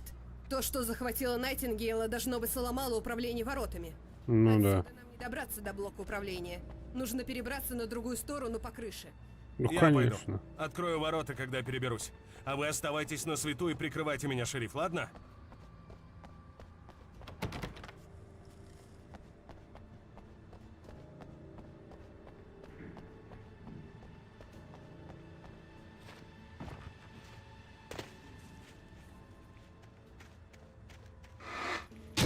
Ой.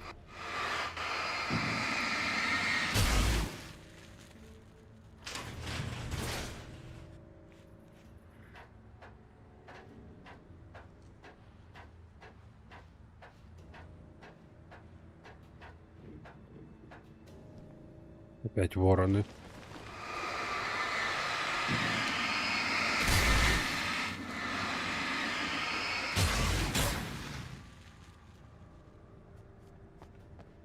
О, фаеры.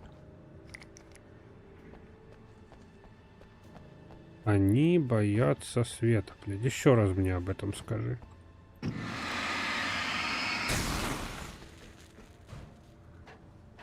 О, дары морей, дары моря. Знакомая, знакомая. Не на правах рекламы, если что.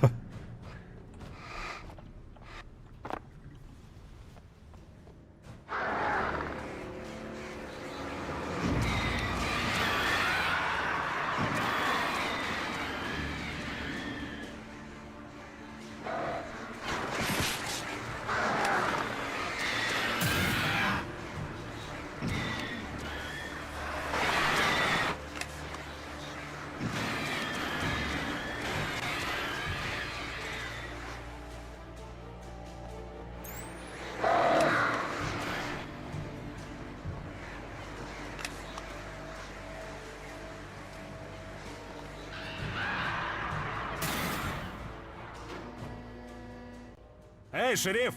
Ваше кодовое слово, Найт Спрингс. К чему оно? Да у нас тут в ходу глупая шутка, что Брайт Фоллс послужил источником вдохновения для телешоу. Этот город иногда становится жутковатым. Хотя настолько жутко еще не было. Вы должны справиться с испорченным блоком управления. Я кто, электрик, что ли? Подождите!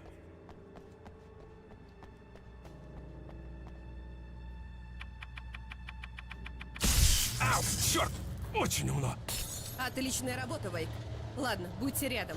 Первым делом отправляемся в мэрию. Там Умер, ключи от ДК. заверните, да-да-да. Вот.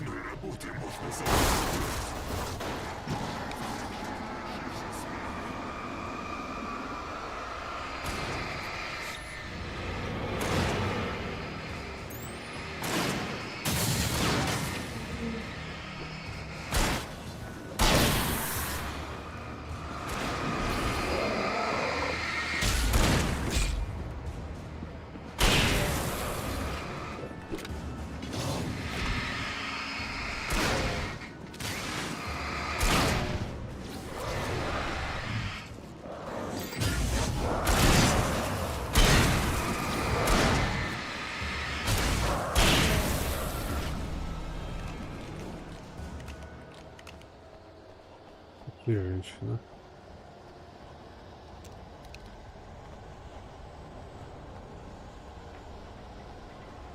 Берегитесь!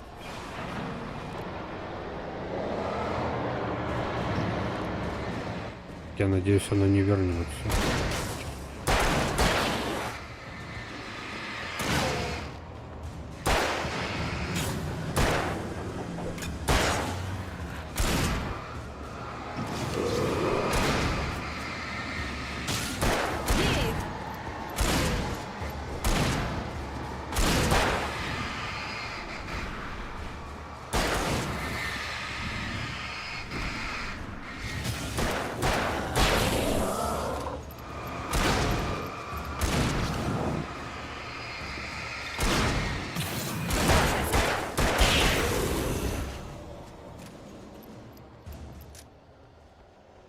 Тайник.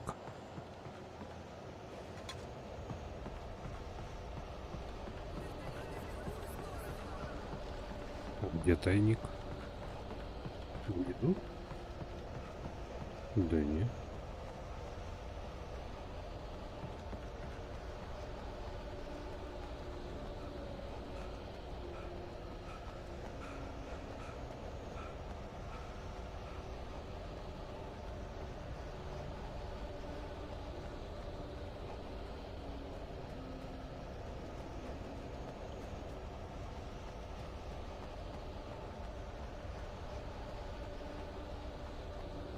Интересно. Может, в мусорках?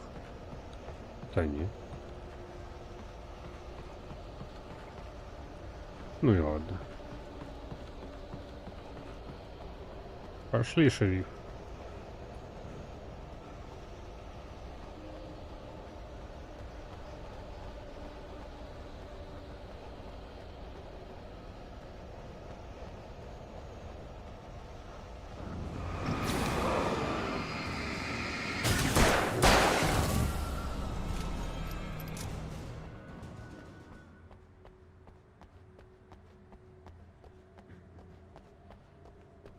Брайт's Dinner. О, это та закусочная, где секретутка-то работала. О, это женщина, вот так, короче. Хороший лихтарик. Вам все равно придется многое объяснить. Например, что, черт подери, случилось с Роуз? Она совершенно не в себе. То же самое думается, что произошло со мной после приезда.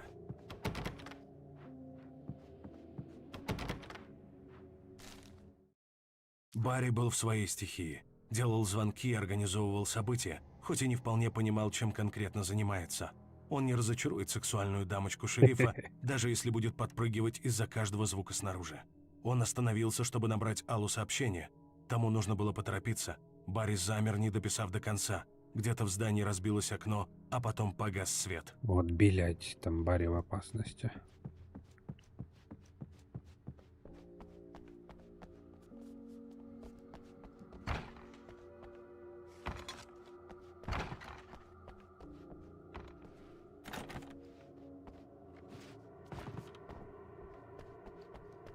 Пошли, шериф.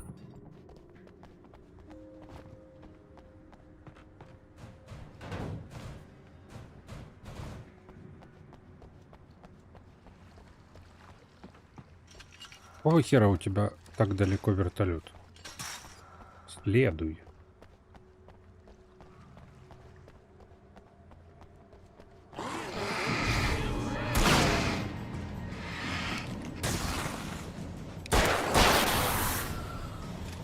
Я думал, нью-йоркцы грубые.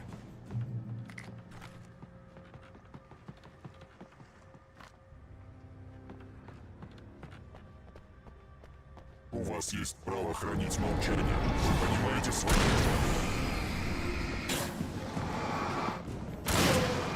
О, нет, не выйдет.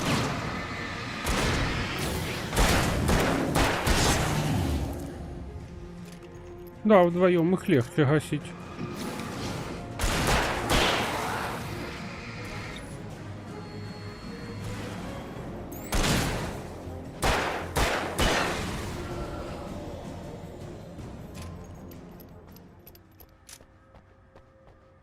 Да, тупо Тима.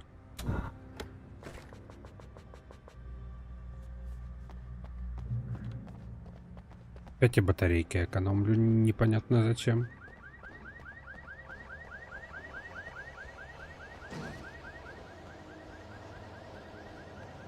Вейк, вон там! Свет!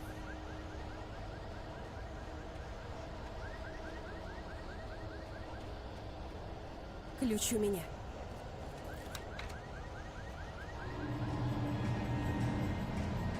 Это засада.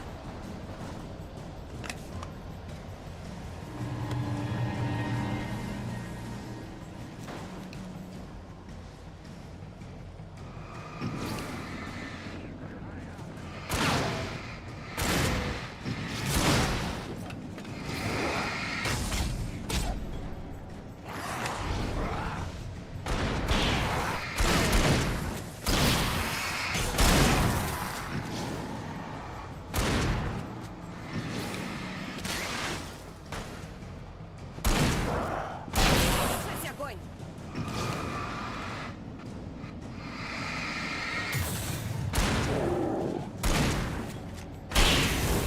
Молодец.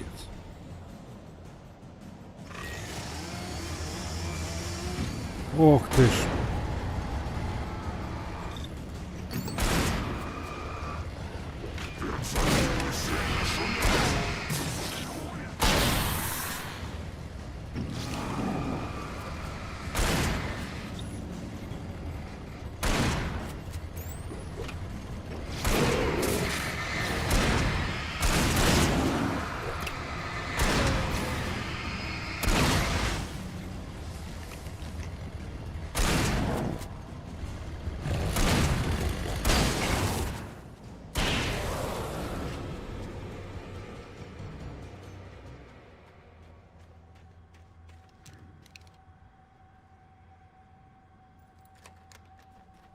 Сразу ты открыть не Идём же, могла, Вейк. да? Ну ладно. О, термос.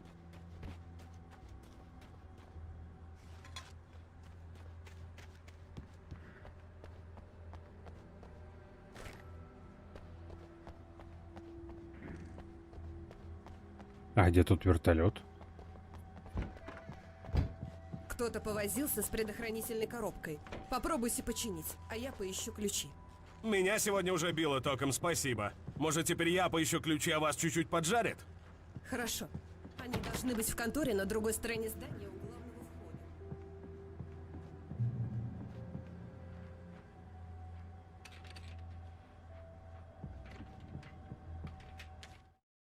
Тьма, носившая обличие Барбары Джаггер, была в ярости. Сюжет рукописи все это время прибавлял ей сил, но теперь свет выпустил писателя на свободу, а ей причинил боль, ослабил ее. День-другой, и темная сущность вновь воспрянет, но отныне ей нелегко будет завладеть писателем.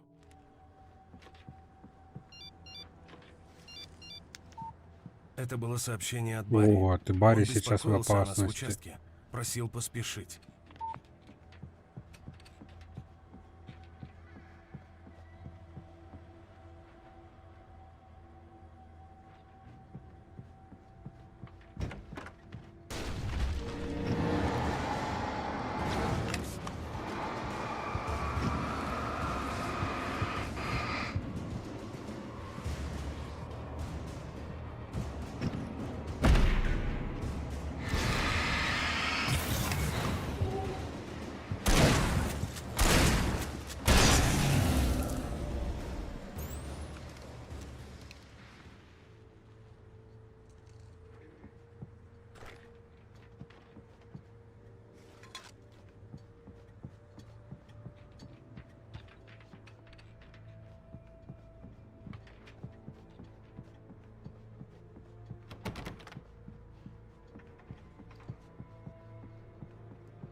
О, фонарик. Большой фонарик. Светошумовые. Прекрасно. Хорошо, шериф, ключи у меня.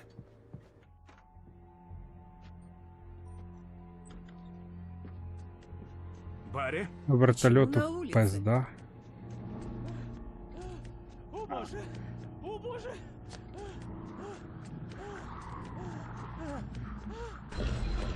Барри, берегись!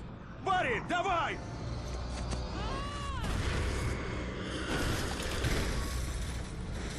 Барри! Он смог войти, Вейк. Он в порядке. Фасад перекрыт. Пойдемте, Вейк. Обойдем и встретимся с ним позади.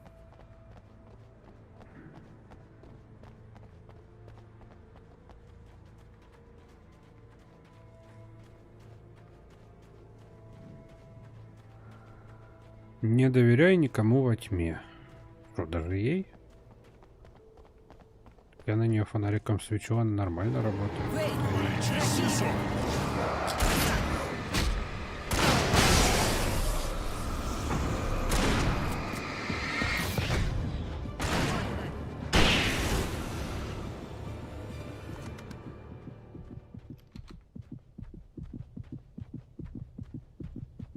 Ну да.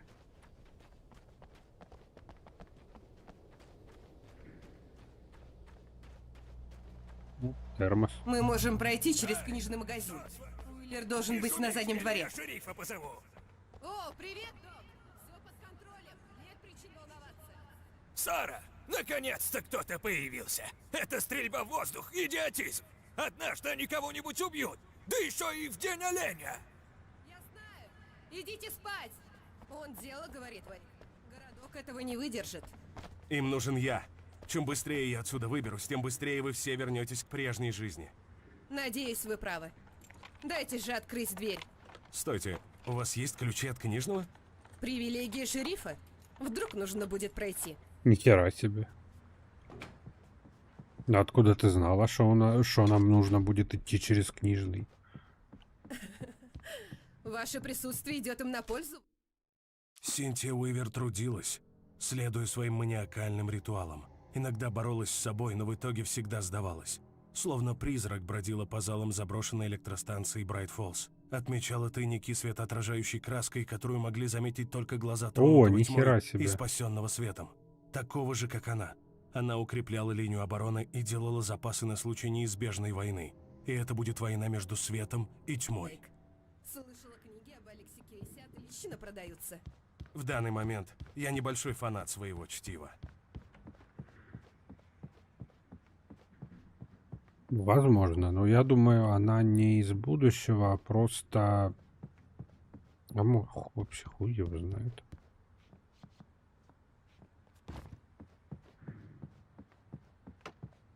Батарейки нам не надо, нам бы патронов. Да побольше. Я Барри не вижу. Ага. Смотрите. Он к вертолету туда.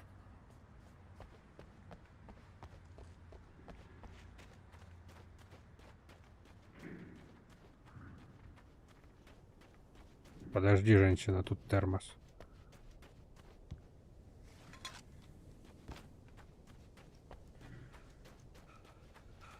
Let's go, woman.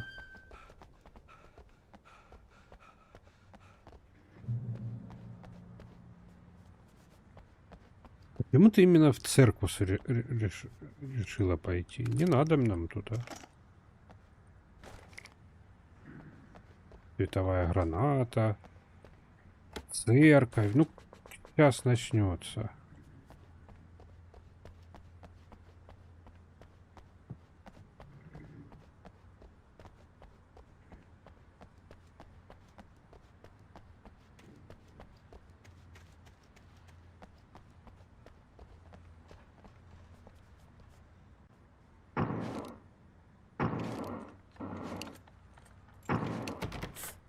Уж я выскажу пастору Говарду все, что думаю о замке. Я же говорила, что его надо чинить. Физический труд. Перерыв на обед.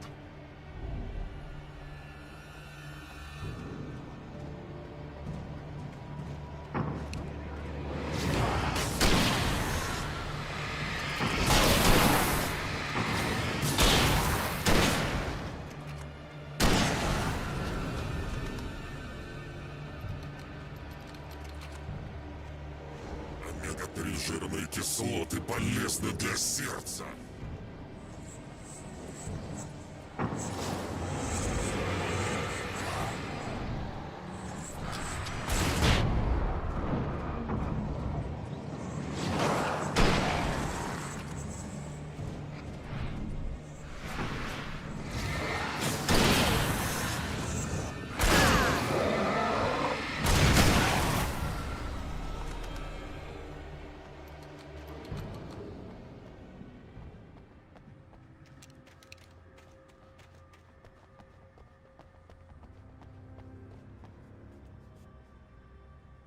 Хорошо, открыто. Идемте, Вейк.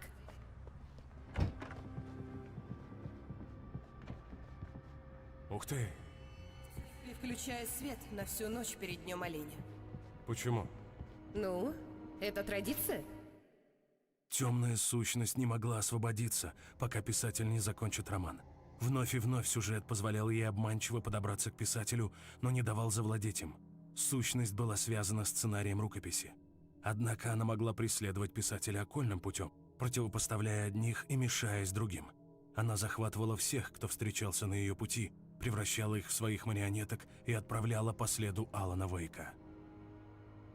Я этому очень рад. А Алан тем Почти более. на месте. Придется пройти через подвал, чтобы попасть на парковку. Ну да, уж точно идти через склеп — это не совсем плохая идея.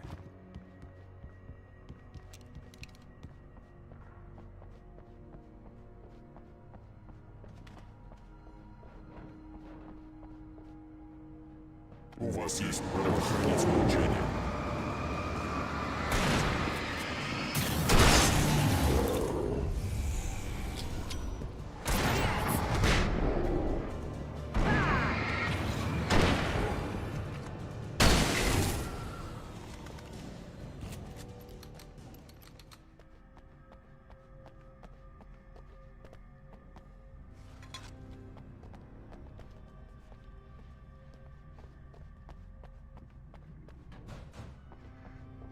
Я реально не вижу смысла в ремастере этой игры.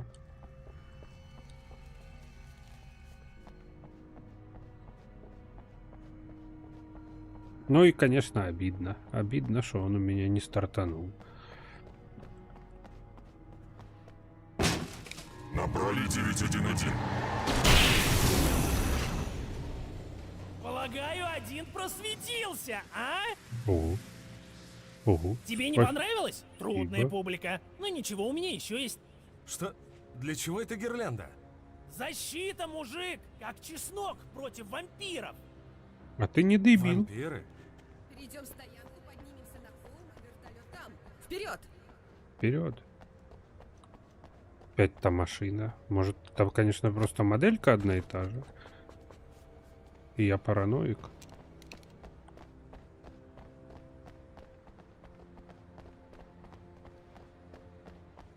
Колейный магазин Bright Falls теперь мое самое любимое место на всей земле. Фонарь на голове, видишь? Это как суперсила. Только смотрю на одну из этих штук и ей каю. Это мое пылающее око Мордора. Я сказал это вслух. Эй, а мне налобный фонарь. Элис кричала, пока не сорвала голос. Темнота вокруг была живой. Ледяная, сырая, источавшая злобу темнота, которой не видно конца.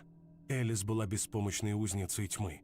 Она давно бы сошла с ума от невыносимого ужаса, но одно помогало ей сохранить рассудок. Она чувствовала Алана, слышала его. Она видела мелькающие тени слов, которые он писал. Алан тоже чувствовал ее. Он пытался пробиться к ней. Он последний. Вот Мелькар.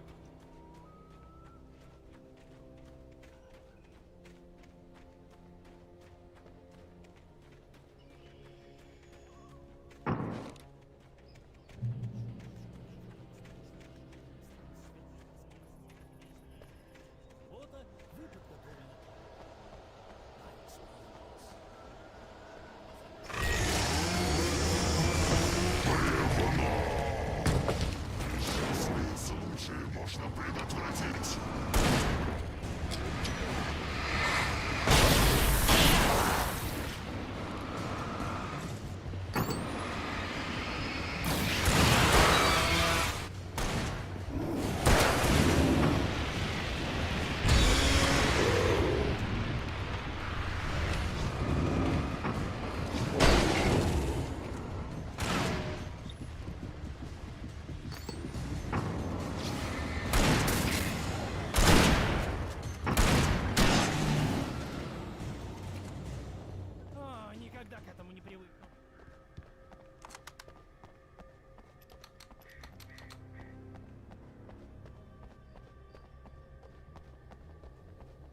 Вертолет уже близко. Мне нужно немного времени, чтобы подготовиться ко взлету. Не задерживайся!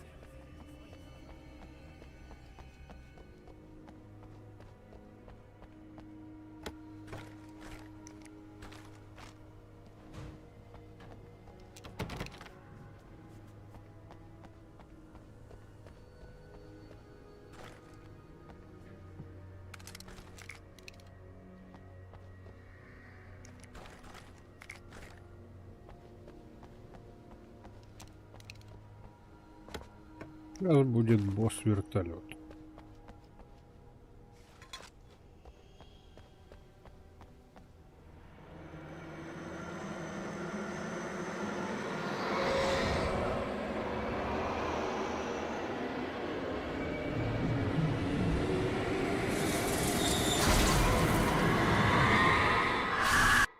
Вы никогда ее не вернете.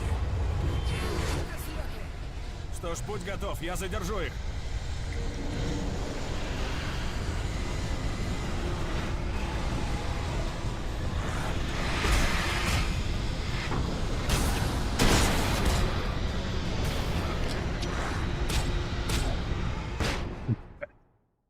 Путь готов, я задержу их.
Живо сюда!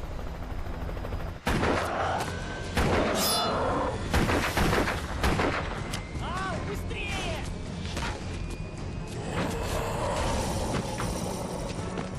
Вейк, надо покончить с этим. Тогда подбросьте меня к Уивер, шериф.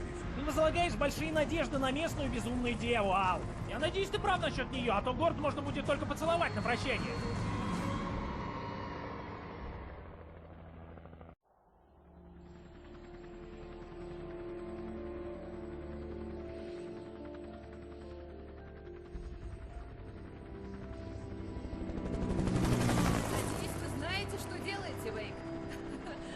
Наверное, вы, нью-йоркцы, привыкли к таким заварушкам. Да, и город о поле боя. Кинг-Конг, аллигаторы-мутанты, и Алекс Кейси каждую неделю устраивает пальбу.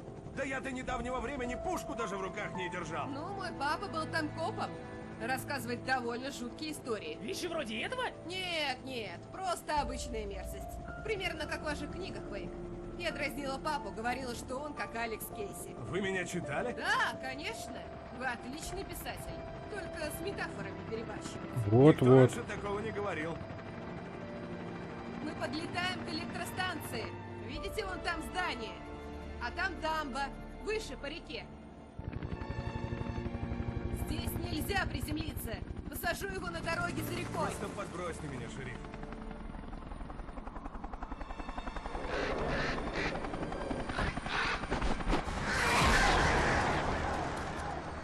Держись!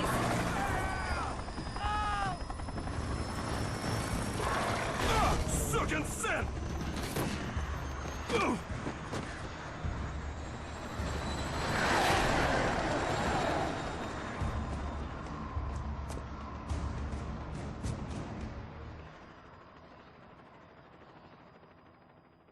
Вагоны не есть хорошо. Ага, и все у меня забрали. Шикарно.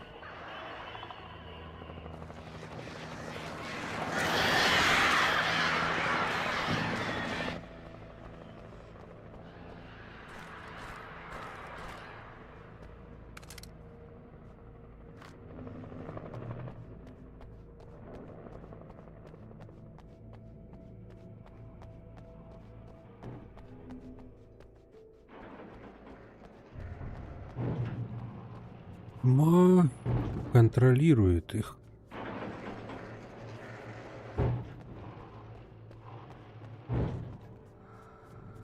Ма носит ее лицо. Не так, я понял.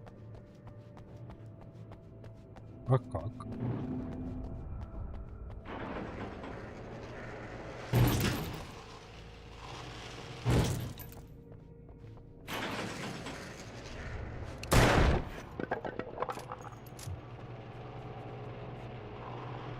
Куда там?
Ура, ура, ура, ура.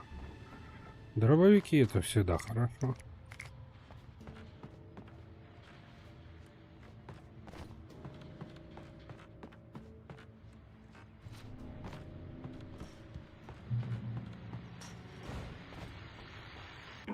А теперь новая песня от группы, которая... Это хорошая работа для полуночников.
Скотина.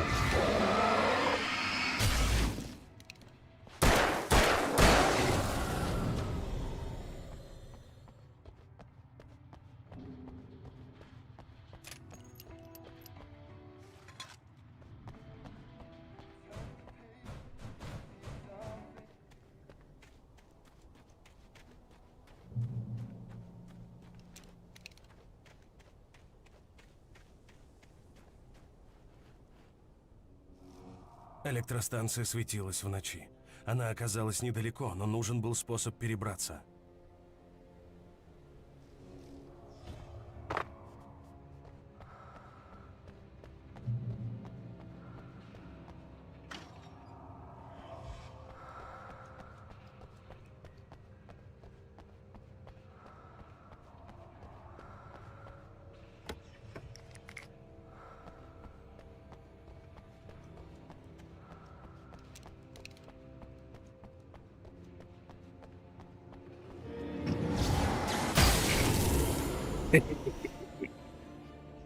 Что, братан, догорел, да?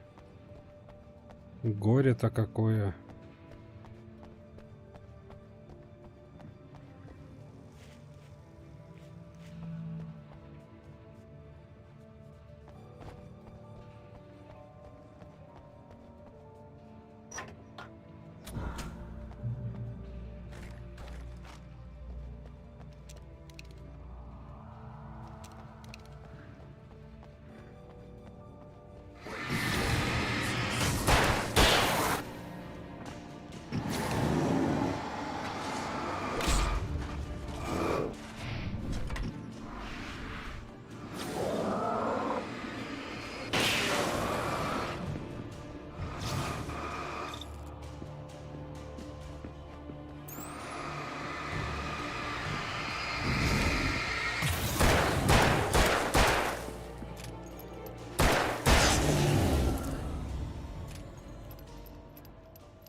Синтия в одиночестве пробиралась по водосточной трубе и злилась.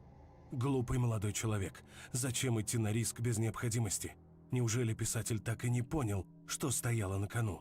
Со времен тех жутких дней в 70-х Синтия не дрогнула. За долгие годы она устала защищать город и теперь просто хотела отдохнуть.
Я понял.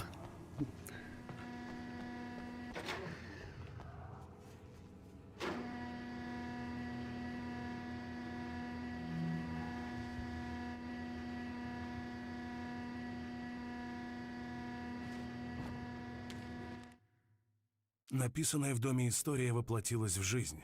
Под влиянием темной сущности я сочинил роман ужасов, однако у него до сих пор не было конца.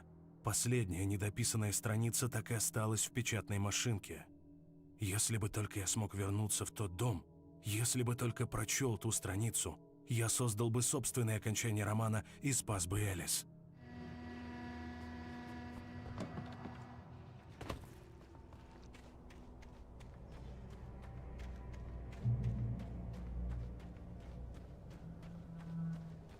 Опять лес.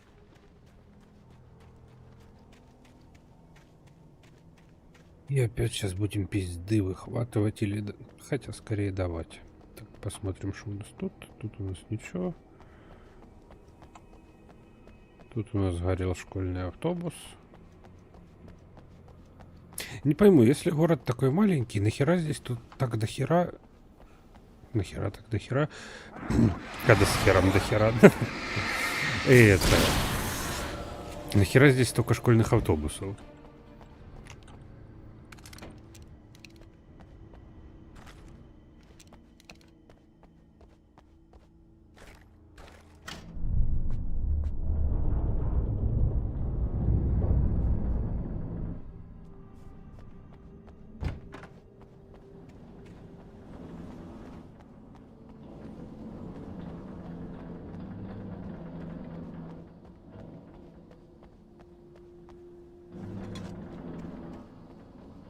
Ну, кстати, да, не подумал.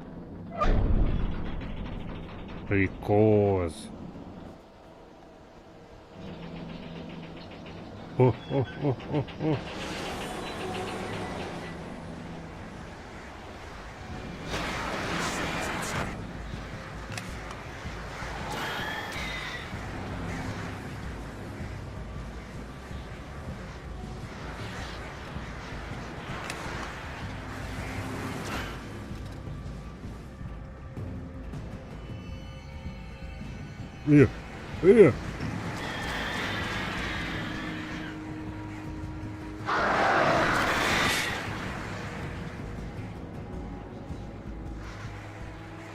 Блять.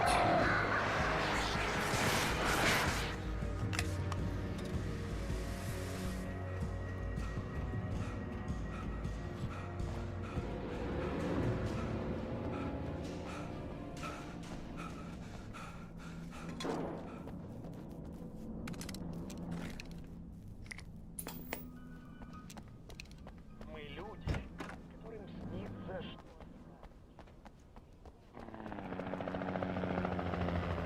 Напугала. Мы оторвались от стаи! Вы почти у станции. Двигайтесь! Мы поможем!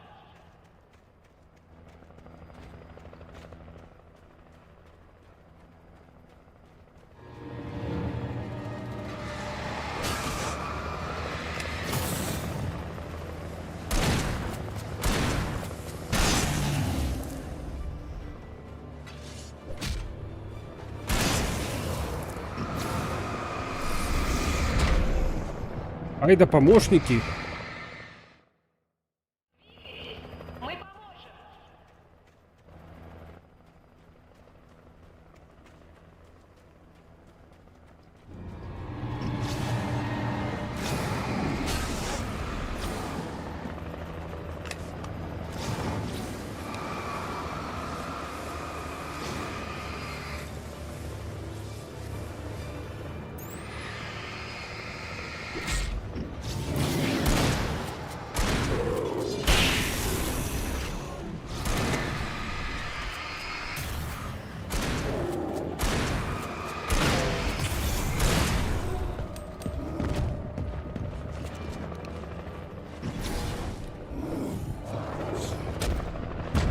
А какого хера?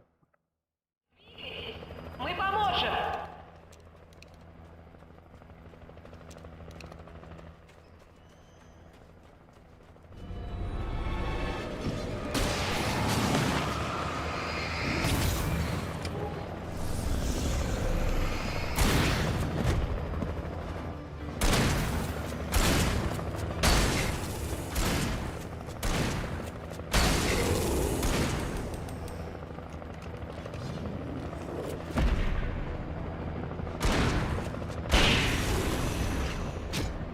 пиздец.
Птицы вернулись! Блейк, мы не можем оставаться! Бегите внутрь!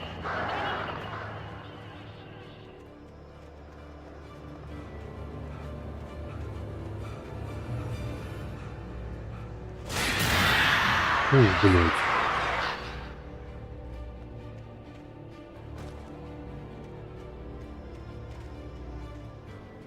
Так, даже напродонить можно.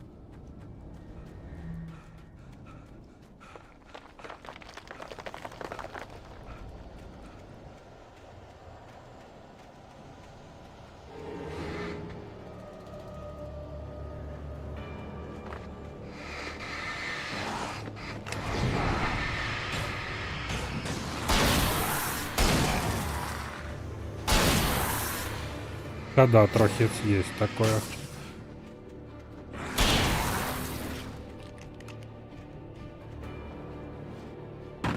Я узнал эмблему на табличке электростанции.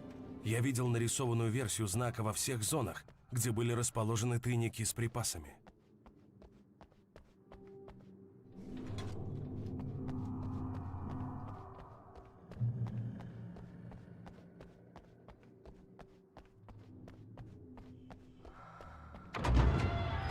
А ну-ка стоять!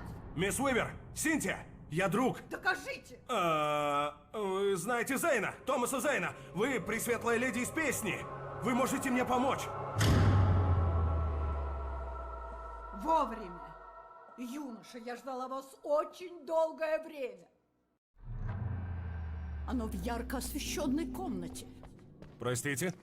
Я про вещь, что вам нужна, чтобы отправить тьму назад. А ярко освещенная комната там. Я сделала ее, чтобы сберечь меня.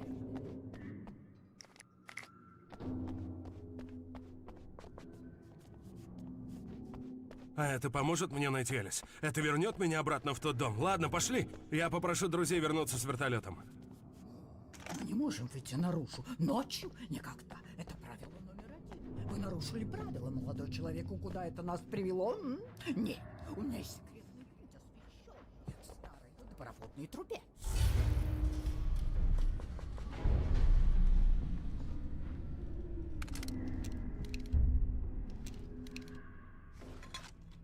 Что-то случилось на трансформаторной подстанции. Это дренирует всю резервную мощность. Без нее труба погрузится во тьму. Ток на подстанции нужно отключить. Дайте угадаю. Вы поручите все мне? Молодой человек, единственный, кто любит нарушать правила. Я не могу быть снаружи, когда темно. А выключатель снаружи.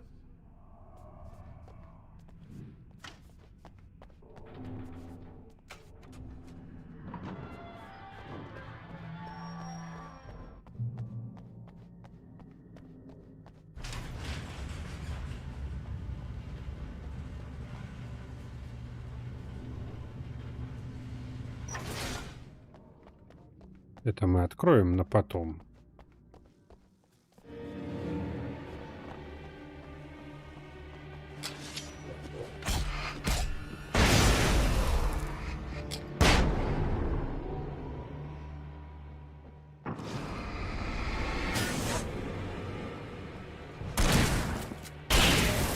Да-да-да. Уивер послала меня отключить ток на подстанции. Я был готов сделать грязную работу, лишь бы она помогла. Я надеялся, Уивер заслуживает доверия. Я оступился в этот чокнутый мир чуть меньше недели назад. Она же жила в этом безумии годами.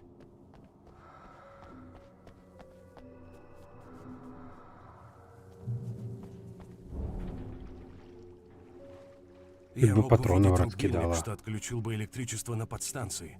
Теперь нужно было добраться до него. Ай, бля.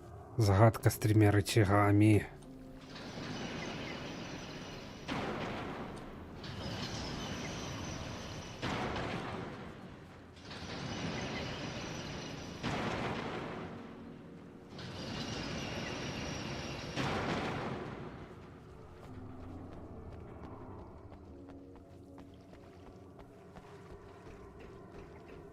А, ну да.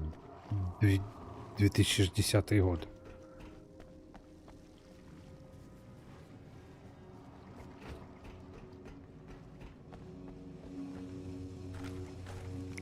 Да кто сделал эти штуки?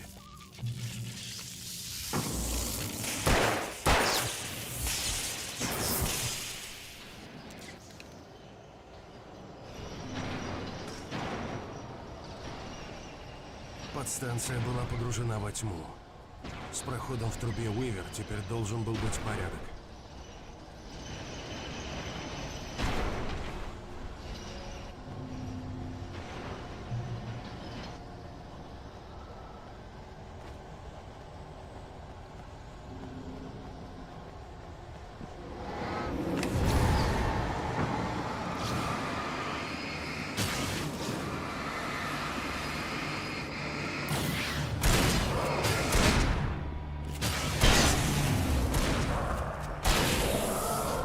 Лежать, блядь.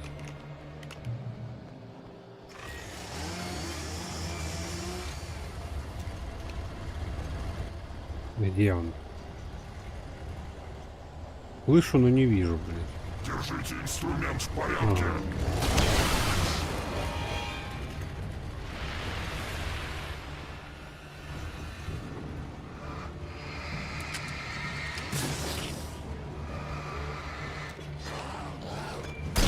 Ха-ха, подзатыльника отвесил другу.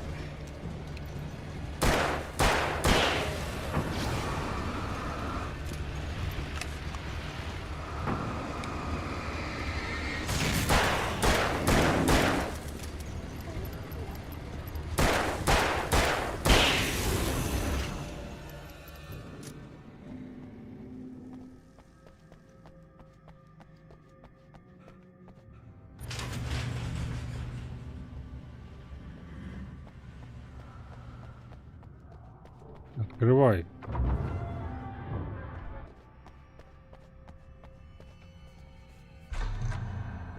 Ой, это за свет такой яркий. Сюда, молодой человек, за мной. Ну же, Патронов ну же. дай. В трубе сейчас пусто, мы готовы идти. Сюда, нам нужно идти. Я знала обоих, Тома и Барбару. Я была так влюблена в него.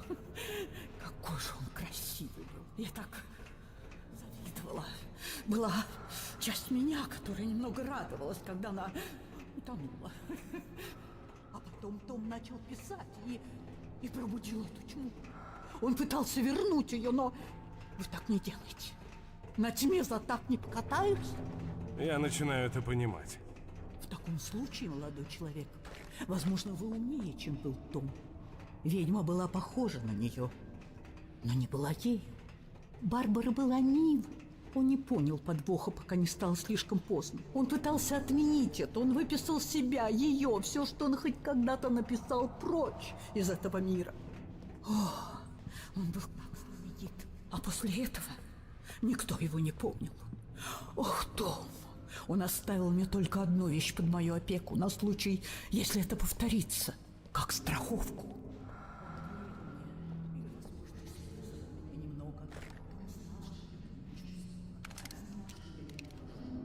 Я сделала ярко. Ему будь ты Положила проклят, вещь Томас туда. Зейн. Она ждет вас. если она Мы тебя любит. персонажи, заключенные в истории, что вы написали. И никто из нас не выживет, чтобы увидеть конец этому, если тьма не будет остановлена. Ведь она исказит историю ради своих мрачных целей. О, Откуда вы все это знаете? То он прописал этот путь. Он все еще говорит со мной, знаете ли? В телевизоре, с небес, из-под земли. Нас обоих коснулась тьма, молодой человек. Он спас нас двоих светом, но тьма остается, как пятно на бумаге, у нас самих.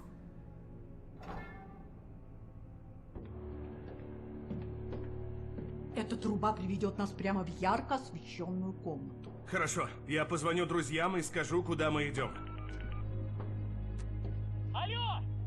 Ал! Барри, мы направляемся к дамбе по одной из труб. Встречай нас там. Хорошо, я передам Саре! Уже Сара, да? О, нет! Святая Дева Мать! Барри! Это нехорошо. Барри! Надо узнать, все ли в порядке. Они, скорее всего, мертвы. Вы должны добраться до ярко освещенной комнаты. Не время быть эгоистичным идиотом. Он мой лучший друг.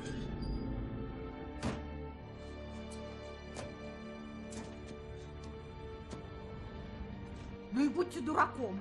Я пойду по трубе и встречу вас на дамбе, если вы сдюжите.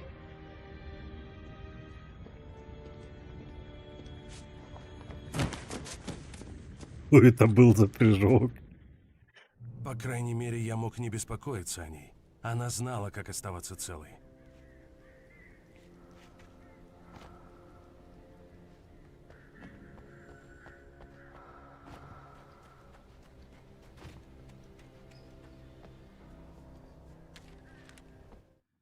Барри был в своей стихии. Делал Так, звонки и это мы организовывал. читали. Сара уже почти расслабилась. Может, у них все получится?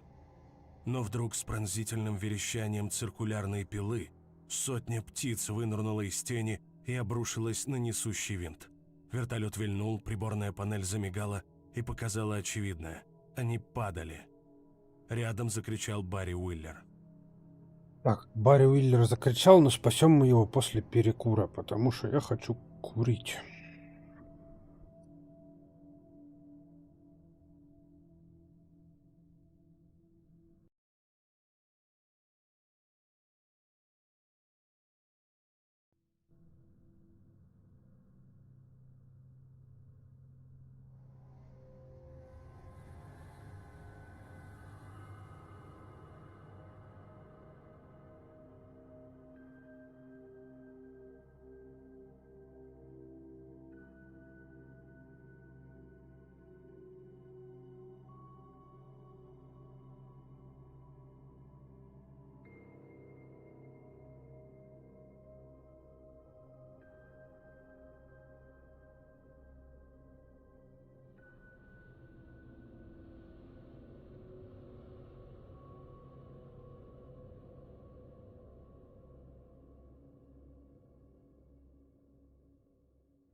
Так, а мы идем спасать Барри.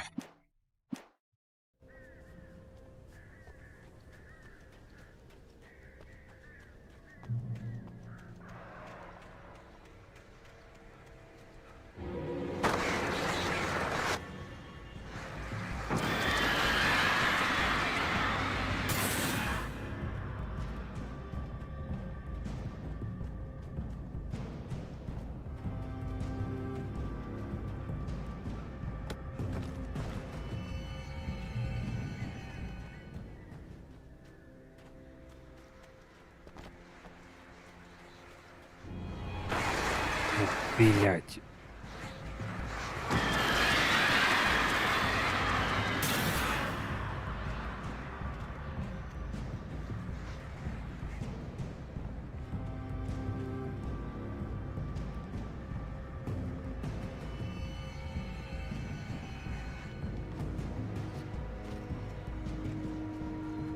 Надо всем выходить из сумрака.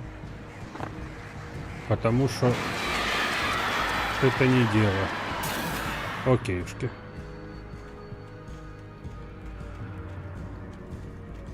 Барри! Сара! Место падения выглядело скверно, но в обломках точно никого не было.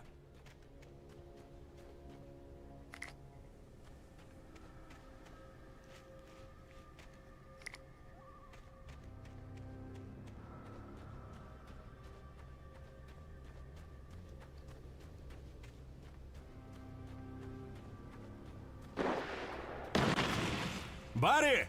Барри! Одевайся! Довольно! Я вижу!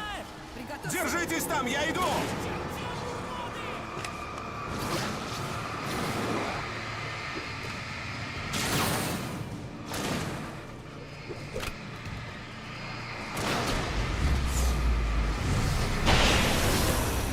Хо-хо-хо-хо.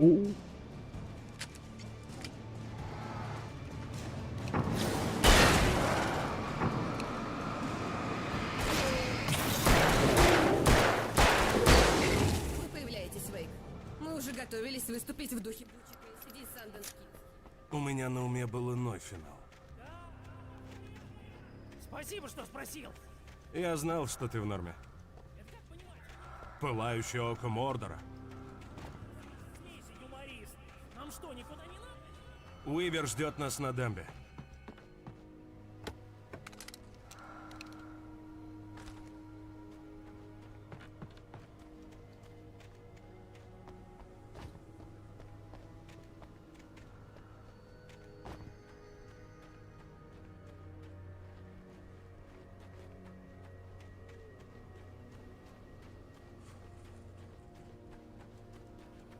Шучись ночью, бегая по горе, пока безумное стадо демонов пытаются отрезать ваши ради, вы поняли, что ваш самолет грохнулся прямо в... Night Springs!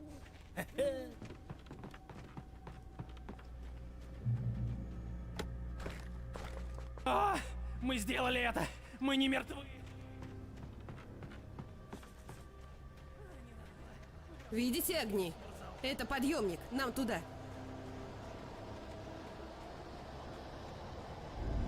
Нет лучше хорошей прогулки. Везде! Дерьмо! Здесь больше одного! Ничто не может так двигаться. Это невозможно.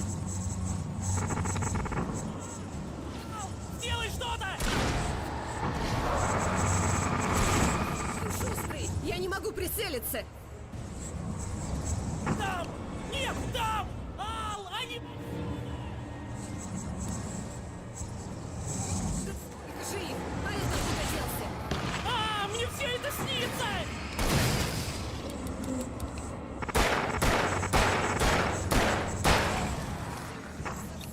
Шиба.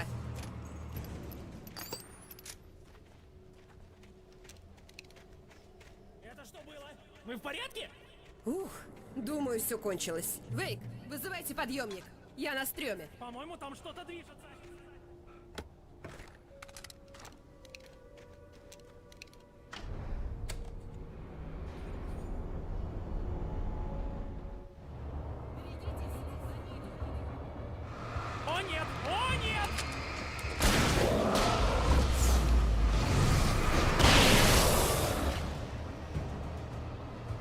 идут. Нужно отогнать их.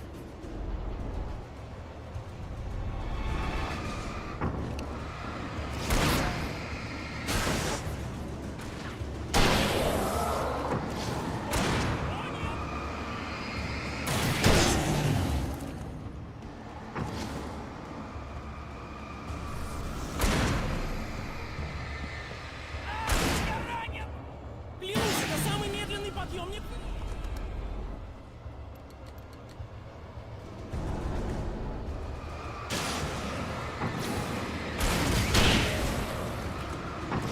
Он почти здесь, Вейк. Держитесь.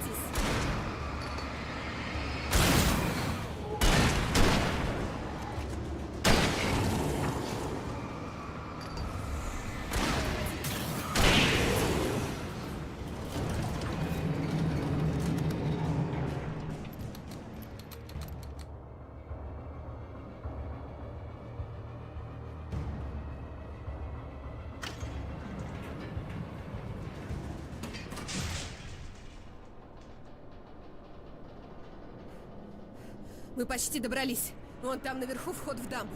Каков план, Вейк? Что ж, Уивер безумна, но у нее есть нечто, оставленное Зейном. Нечто, способное все исправить. Боже! А ты не можешь сказать еще запутаннее? Серьезно? С таким же успехом это могли быть Поль Баньян или Йети? Ну что ж, он реален.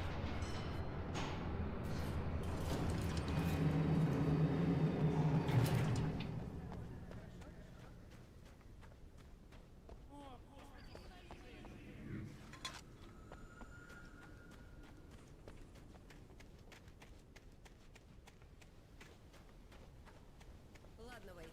Вон там должна быть кнопка, открывающая дверь.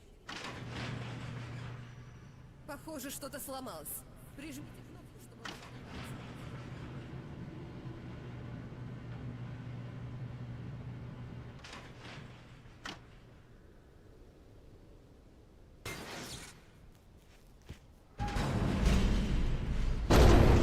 Прикол.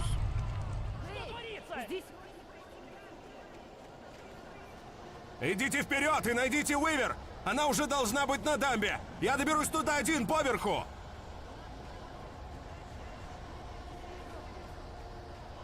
Шо, осторожнее! Вейк, я позабочусь о Барри.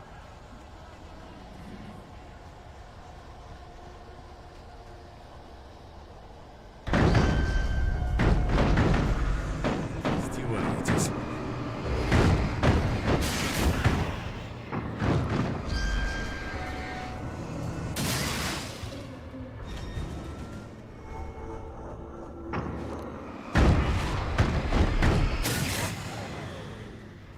Лежать, песик. Томас Зейн знал. Он должен уничтожить все, что сотворило этот ужас, включая себя. Это был единственный способ изгнать темную сущность, которую он выпустил на волю и которая сейчас смотрела на него глазами его мертвой возлюбленной. Но он также знал, что, несмотря на все его старания, она может когда-нибудь вернуться. И хотя он вычеркнул себя и свой труд из бытия, он оставил лазейку, исключение из правила. Сохранится все, что он держал в обувной коробке.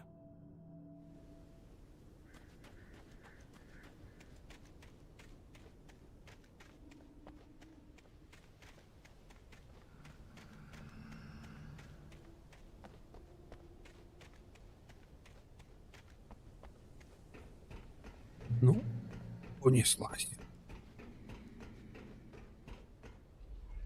О, нет.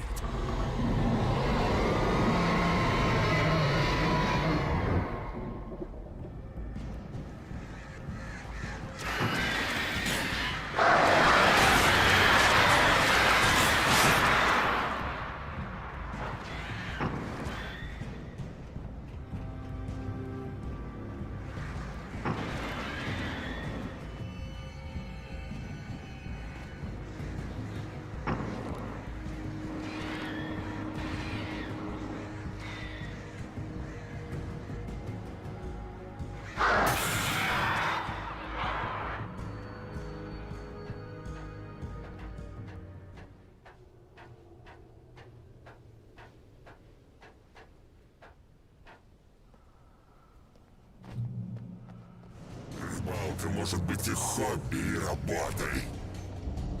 Я был в абсурдном меньшинстве. Прожектор мог уравнять шансы.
Довольно. Ни шагу дальше. Пикать надо. Остановитесь немедленно. Все, текаем. И быстро текаем.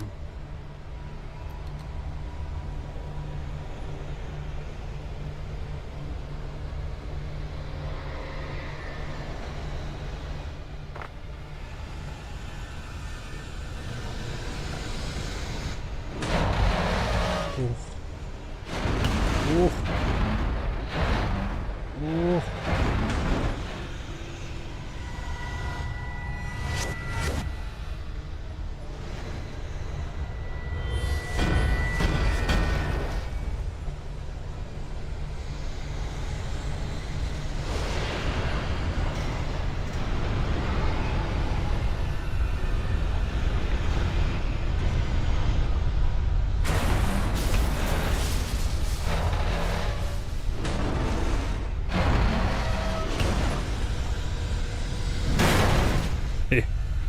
Страшно.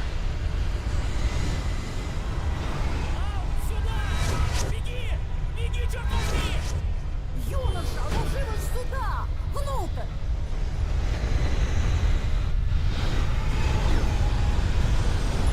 Фу.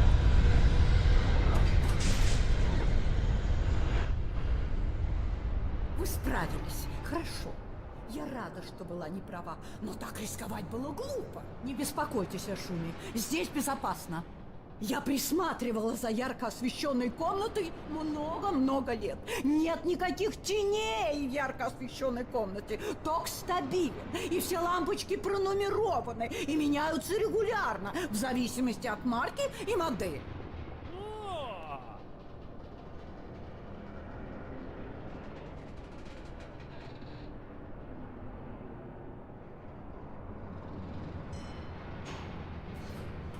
К северу отсюда Пойнт есть старая военная база. Она действовала во время Второй мировой. В те годы вояки работали у дамов. Вероятно, они и построили бункер. Да, построили, но теперь это мое место.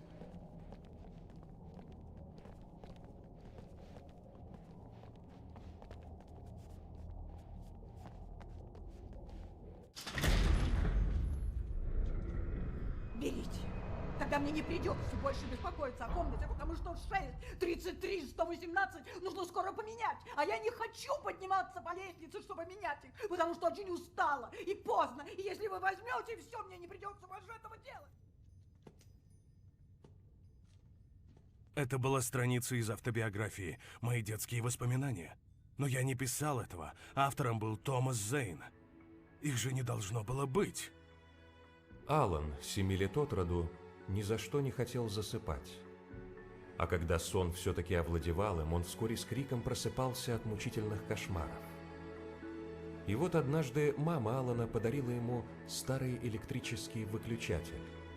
Мама поведала, что он призывает волшебный свет и отпугивает ночных тварей. Она ласково назвала его Щелкунчиком и сказала, что получила его от отца Алана. Мальчик не знал своего отца, и все с ним связанное обретало мистическое значение. Крепко сжав щелкунчик в руке, Алан тогда заснул как младенец. И вот, почти 30 лет спустя, Алан вспомнил это на берегу озера Колдрон с щелкунчиком в руках. Алан сделал глубокий вдох и прыгнул. У меня похолодело сердце. Я отдал щелкунчик Элис, но он был здесь. Зейн вписал его в реальность, в истории, которую придумал я. Я мог вернуться и покончить с этим.